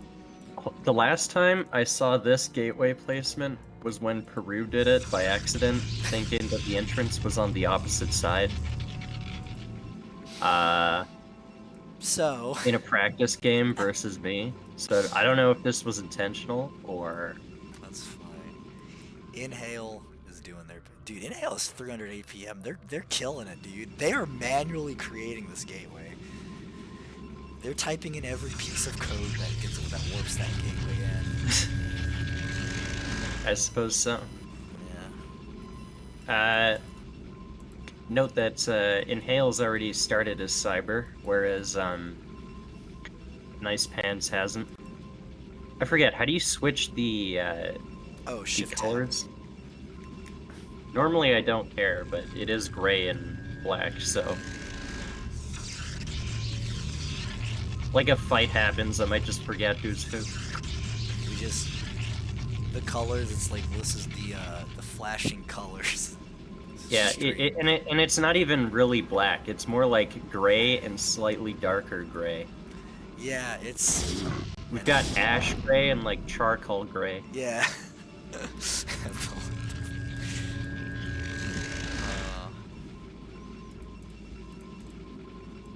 Yeah, Brood War colors are something else. At least I think you have like slightly more options than you do in SC2 for colors. Maybe. I know it used to be you only had 8 options. I feel like there's only more options when you're playing like really large lobbies, but... Maybe, yeah. A lot of the ones I think are like, they cancel each other out. But, I don't know. Used to like, be the clear 8 colors, yeah. And then they added in all the extra colors that StarCraft 2 had. And then it's like some like really dumb ones on top of that, like tan. Like, who was playing StarCraft and was like, man, I wish I could be my favorite color, tan. All my units look like they're all wearing like khaki cargo shorts. Maybe that's who it appeals to. Maybe. People who like cargo shorts. Maybe. Okay. So Inhale's gone up to 3 gateways. NicePants is 2. They've both got range on the way. Although Inhale's range is way quicker, and he's gonna have more goons a lot quicker. Yeah, I think NicePants really is. I think NicePants might I be think off racing Protoss. I think NicePants is gonna like do something like drop a Robo, because why else wait for the gas? There it is. Damn, see, this is why we need you here. I would have just been like, damn, I think NicePants sucks. And you're like, no, hold on. NicePants knows how to play the game. Well, I don't know, man. I'm always thinking when I'm waiting for my Robo, god damn, why do Robos cost so much goddamn gas? Yeah, for real. So I'm like, is insane. So like he was floating, but I was like, nah, I'm pretty sure like he's waiting for the gas to be able to drop the Robo. Yeah, really severe supply block on NicePants right now, though. So it's 2-gate Robo versus straight up 3-gate. Which you can also go. You can also go 3-gate Robo, but you won't have the gates as early. And I assume when you go 2-gate Robo, it's like gonna be Reaver instead of like Obs, but that's just by assumption. I don't 100% know. Yeah, looks like this is gonna be 2. For just straight up 3-gate Goon, gonna try to end the game. NicePants' Robo Bay is the robotics. He's going Observatory. Yeah, that's game. Now he's getting the 3rd gate and 4th gate, but no, there's no way. Oh, no. If it were me, I would have pulled the probes. Like in that first series on Sylphid, I had to pull the probes like 3 different times to not die. Yeah. Also, did /will character cast his own games? Character will not cast his own games. I don't think I ever have, but I don't think I've ever casted my own games, but I don't think your games. I don't think you have your games set up. Oh, he's taking out the egg. That's kind of smart. Y2 Kid already casted them. Or at least the week 1 game. Oh, yeah, the getting in. Yeah, that's it. No, that's game. GG's. Inhale. Yeah. I think if he was going to go, so I think if NicePants was going to go Obs, he should have just done like the normal 3-gate Obs, where you go like you're on 1 gateway and then you get the Robo as soon as possible. Like you tech up to Obs as soon as possible, then you throw down the other 2 gateways. Yeah. But he sort of went like 2-gate. I don't know. Yeah, and he went Observer. Like you need to know what your opponent's gateway count is, because you have to match gateway count. Yeah. Because if you don't, this happens. So that's game 1 of Neo Sylphid. NicePants. His gateways still would have been later if he went like for the Obs. Meh. Because if you wait till the Obs gets to their base and they just skip tech altogether and go 3-gate, you're still gonna be the defender 3rd. Yeah. Also, the stream title still says Tier 1. It says Cold War Gates. I don't know what you're talking about. I definitely didn't just fix that and change it. Tier 3 try. Yeah, definitely didn't just update it there. All right, game 2 is gonna be on good night. Game is going up. Feel free to Updated join. at the end of the cast. Yep. It's yeah. All right, let's hop into it. Yeah, you know, this is the quality production values you can expect from twitch.tv/Scimo __. In the top left corner, in the red trunks, the red Protoss, NicePants. And in the bottom left corner, in the blue, it's Inhale. It's just like, it's Inhale. It's Inhale. It's Inhale. I should just went, it's. Jesus. Alright.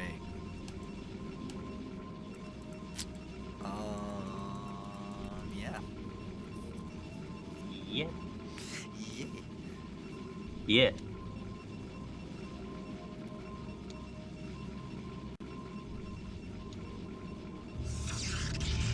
I like how every time you know where this is going, then you just stop. You're just like, no, I'm not gonna engage this.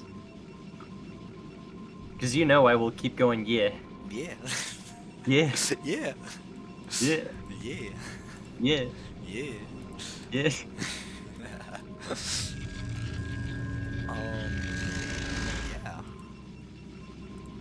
Yeah.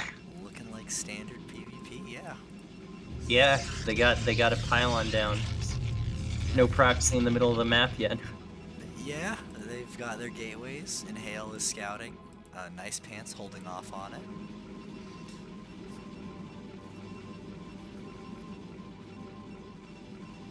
Think Inhale might go 2 gate or 3 gate again. If it ain't broke, don't fix it.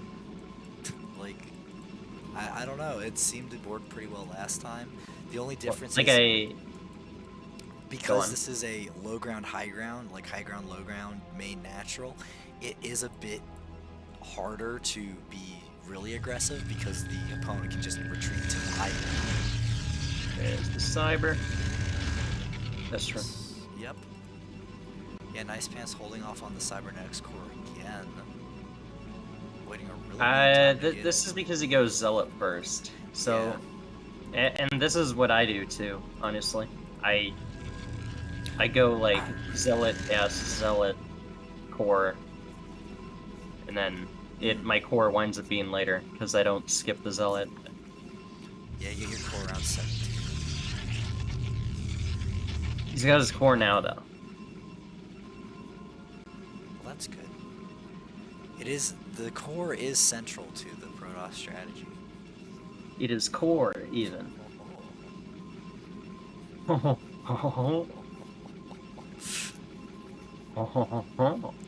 Also, the Zealot is chasing this probe round. It's never gonna catch it. No. Oh, but the probe is joining in.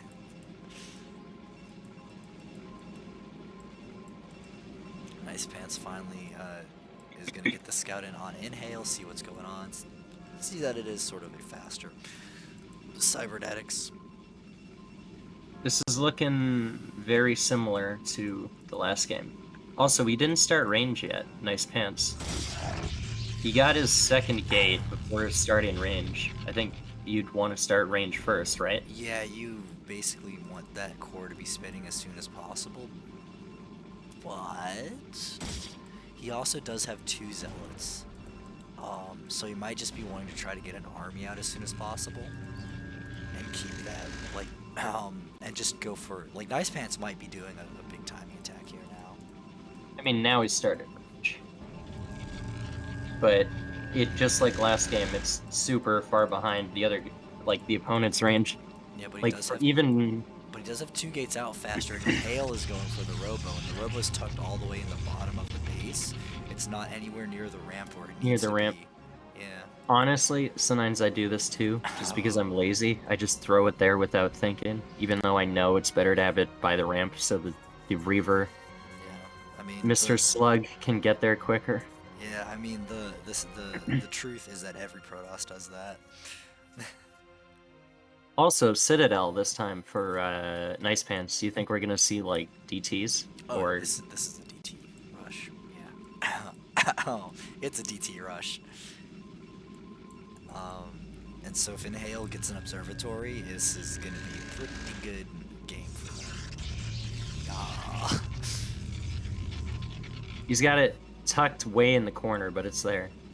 And here's his Robo, his support bait too. Okay, so yeah, usually when as Protoss, I guess you do get both of them kind of at the same time. So he's getting a shuttle, so it'd probably be shuttle, Reaver, observer, and that will still be in time to catch the DTs. The Templar Archive's halfway done for NicePants. Jesus, 2 probes out scouting on the map. That's probably too much.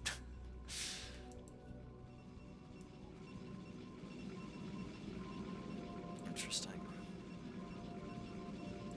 Third gateway, there's the archives. Okay, Finishing. Yep, DT in production, probably be the second DT as soon as he hits there. Yep, it does. Yeah. He's gonna have the observer though. Just depends on where it is and where his army is. Yeah, Inhale, basically, once the Observer comes out, he'll be able to push across the map, probably get the DTs, and then hold the NicePants' expansion, or hold the natural, and then expand behind that, and be pretty safe. He's queuing up the Reavers. Yep. NicePants going up to 3 gateways is also really good. He's gonna have that advantage there. This poor pro. And the DTs are moving out, but like the OBS is just chilling with the army, so Yep. they're gonna walk up this ramp and just get a nasty surprise. Oh no, the OBS is leaving. OBS see the Dark Templar, it doesn't see them. The exact wrong time to leave. Okay, he does catch them at the very end, and the Dragoons are gonna hold the ramp and be able to take out the DTs. Yeah. Without taking only some hull damage on a Dragoon, but it does get the kill as revenge. Another third DT walking across. This is ready to go. Just a prank, bro. It was all a bait. Just a prank. The DTs are Yeah, and real. he sends the third one in. No. I think if you hold that third one at maybe the mineral only, and then wait until you've confirmed the army moves out, you can be like, okay, you have your observer with the army, and then send that third guy in. I'm just watching the shuttle because he isn't making a second Reaver out of the Robo, and he's got the Reaver in the shuttle just chilling. Yeah, he's waiting for speed to finish, I think, before he moves out. Okay, that makes sense. Oh, and now the second Reaver starts. So yeah, NicePants is going for the full Templar tech, just skipping Robo entirely, getting Storm. Looks like NicePants wants to take his natural. Well, and the thing is, like, NicePants is defended from Reavers pretty well. He has a Photon Cannon, 2 Photon Cannons in his main, a Dragoon covering the, like, flight path, so I don't think a Reaver drop will actually get too much damage done. I think he's just gonna keep it with the army and do it like a frontal assault. Nope, never mind. As soon as I say that, it moves towards the main. I was like, dude, this thing zooms. He left it in his main for so long. I guess he was just waiting for speed, but can't you get speed faster? And I don't know. Jesus, this is silly. He sees it, gets shot by it, tries to runs. go back in, then leaves. Like, it's just a then prank. he goes back just in. a prank. It's just a prank, guys. Oh my god. I gotta follow this shuttle.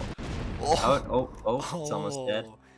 Dude, if he even, he's gonna lose Yeah, it. he's like, there's nothing there. No, he's gonna leave it here until the shields regen, and then he'll go back in.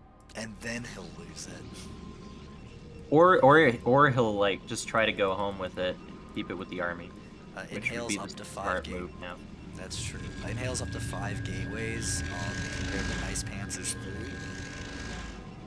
Oh, huge probe transfer over to the natural. Yeah, there's 2 Dragoons guarding the mineral line. There's no way. Yeah, he's gonna lose it. No, I don't know. I think he'll keep it. Just as long as he doesn't turn around and like fly into the mineral line. Yeah. Just send it back home. Just send it back home. God damn it. Send it back home to your army with this stranded, this immobile Reaver. NicePants has a lot of... NicePants has... He's stealing some builds from the AI with his cannon placement. Oh. Well. Is it the 2 cannons close to the ramp? He's gonna lose it! Sorry, what was that about cannon placement? I couldn't hear you over the dead shuttle. Okay, I might have been wrong about that, but I was right about it. You were right about the shuttle. Yeah, so you know what? It balances out. It's perfectly balanced. Now let's. I'm literally gonna click the robo to see if he makes a second shuttle for that Reaver. He's not. I'm gonna keep it clicked until he makes the shuttle, okay? Alright, 3 gateways on the way for NicePants, 2 more on the way for Inhale. Templar Archives on the way for Inhale. I was making observers. Okay. Yeah. Both players I guess playing. this Reaver is essentially a cannon right now. Yeah. It's a cannon that does 100 damage per shot. Yeah, it's an expensive cannon. It's a super cannon. Dude, NicePants has probes all over the map. The name probe is not meant to be literal. They shouldn't actually be probing around. What do you mean? What do you mean you don't agree with me? I don't agree with it. Do you know who you're dealing with? I don't. I will blow up New Zealand. What? It's, I want to say it's from Ren and Stimpy, but I'm not 100% sure. Okay. I've never seen Ren and Stimpy, so I'm not. It's like, what do you mean you don't agree with me? Do you know who you're dealing with? And then he just, like, hits a big red button, and I think New Zealand blows up. Well, there's a storm drop coming on the way, and I think NicePants Will get damage with it? Yeah, NicePants is gonna on. press the blow up Inhale button if this storm drop goes off. He's gonna make him exhale when he sees it.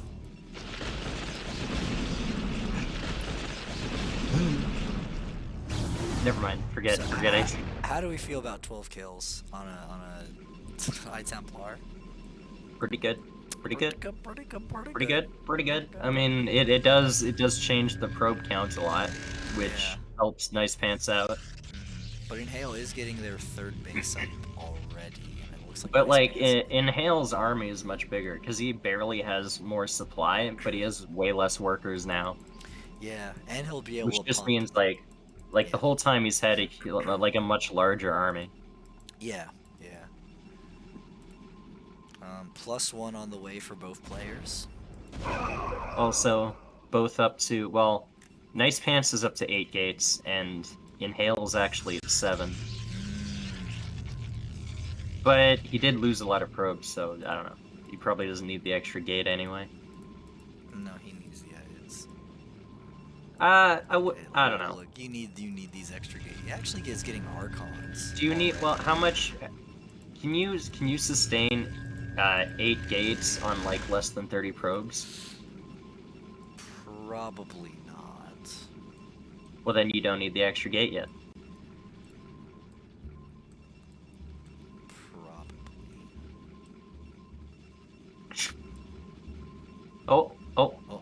Oh shit, big move out. NicePants gonna try to fight. Looks like they might try to fight up the ramp. No observe. Okay, there is an observer. I mean, again, NicePants has the smaller army here, and also this Reaver is way back here. Oh, hidden base at 3 o'clock. But he does have Storm. That is one big thing he has. And those are some huge storms. There is, yeah. But Archons will buff the zealots of NicePants extremely. It's still not wise attacking up this ramp. Like, sure you have Storm and the opponent doesn't, but yeah, I think between the Archons and the reinforcements, and also this Reaver sitting here doing nothing. He could have sent it. You would have eventually gotten it. That Reaver's a cannon. We've already established it can't move. That Reaver thinks it's a cannon. He might be a super cannon, but it's a mobile super cannon, alright? Can't move very quickly. Archons move themselves so quickly. Even with that storm, yeah. But the storm, even with the storm, like, no units actually died in that storm. Yeah, and the Archon, like, NicePants is making zealots, but the Archon can just keep killing zealots. Like, yeah, this Archon, it only has 1 kill, but that doesn't tell the story. It has like 5 million assists. I don't think Inhale can break this though. Well, I'm wrong. Never mind. I'm like, well, he's got the reinforcements. Yeah, it's like, well, no. So does Nice. Yeah, but what I mean is the defender's advantage. because he can reinforce quicker. And I figured, oh, he could hold that ramp, and it's like, no, he held the ramp for half a second. Nah, Inhale just wins here. Yep. And Inhale's gonna take it 2-0. Yeah, it just wasn't... Like, NicePants was behind to begin with. Like, he had a better tech army, and he got an advantage when he got the storm drop, but like just trying to attack up that ramp just was basically what lost him the game. Yeah. Like, maybe if he had a few extra storms, it might have been different, but like... NicePants about to do another storm on the natural Inhale. Well, you gotta get some kills before you die. Sun Tzu said that. He knows a little bit more about fighting than you. And that's why whenever a bunch of animals are in one place, it's called a zoo.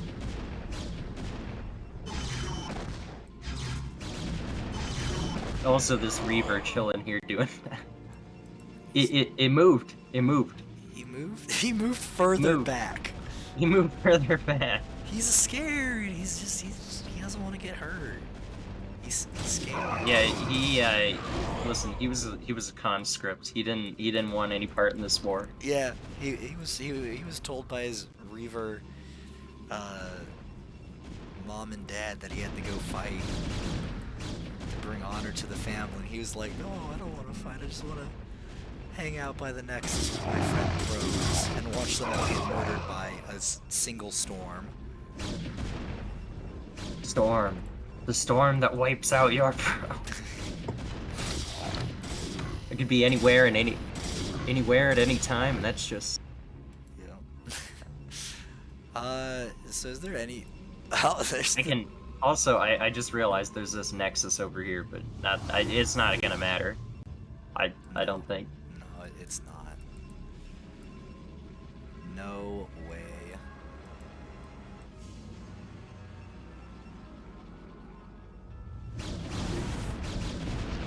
I can end you whenever. Oh, there's How the many storm. kills was that? That was insane. That was like 10. I missed it. I was gonna say I can end you over in over 500 different ways, and that's just with my warp blades.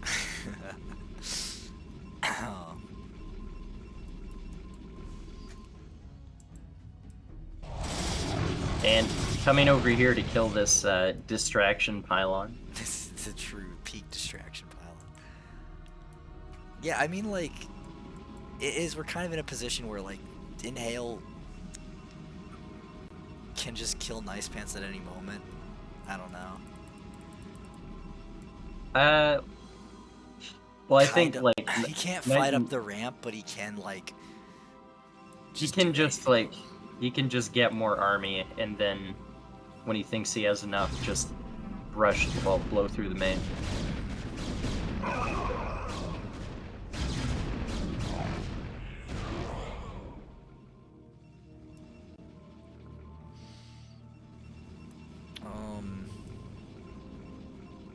Like, this isn't TVZ. The souffle does not lie.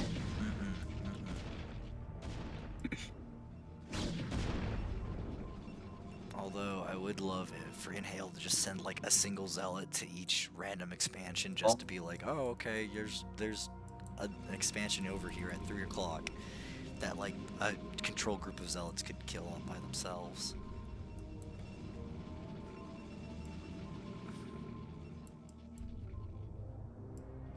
He's just playing it safe. Yeah, can't fault that. Went ahead, and we're ahead. Yep. Big attack in here from NicePants. He's gonna get shredded by these other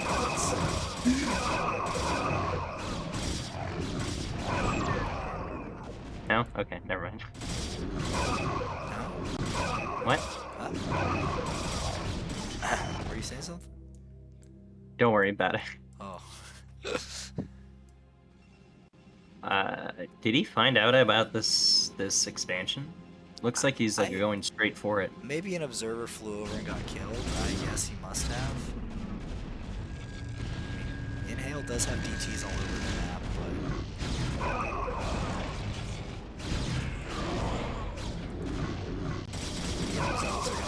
us out. And I don't think NicePants has like anything left to do, right? Where did that Reaver go? Now I'm curious, because I don't see it anywhere. Did it die? Not Reaver. I think it might have been killed. Damn it. It was a pacifist. We killed him. They killed him.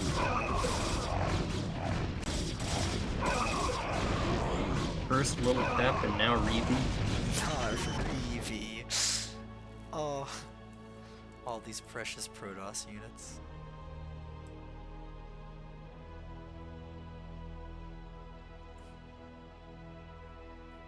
Yeah, Inhale's just like being like, okay, where's your base at? Why are you still playing this game? It's like, where are the 3 ninja expansions? Yeah, like, how do you keep doing this? Like, you're dead. Stop. What's Also, going we got on? Archon chasing the Zealot. Get back here. Fight me, you coward. Barilli is just, okay. Okay, GG's for NicePants. GG. And Inhale gets it 2-0. And that's our last match of the day. Going for 4 hours. Let me go to splash screen. And we are going to have NicePants winning. Or Inhale winning 2-0. For the 4 Pool Lifeguards. Easy. And that'll be our tier 3 match for week 1. If I can find the... Is going to be 4 Pool Lifeguards with 2 wins. But 2 Fact 2 Furious does get 3 wins and will take tier 3. So that's the tier. Yeah. Yeah. Alright, thank you everyone for watching. Drop a follow. Let me, while you're waiting, let's find somebody in the raid who's streaming Brood Wars. But again, thanks for watching. Thanks again to Champion for subscribing again for a 2nd month. That's pretty cool. Thanks for joining us for the last match. Character. Oh, BSL is streaming. We'll just raid BSL. With 641 people watching, it's like, here, have 10 people. You're welcome. I'm hurt. It's like... What? It's like, what, 5%? Yeah, that's a pretty big increase. We'll be back here next weekend with week 2 games, I guess. And that'll be a lot of fun, so. Let's start that raid. 1 viewer, 2 viewers, 5 viewers, 6 viewers, 10, 11, 12. Ready to raid. Go watch some BSL for some really good StarCraft games. Thanks for watching. We'll be back next week. And, bye.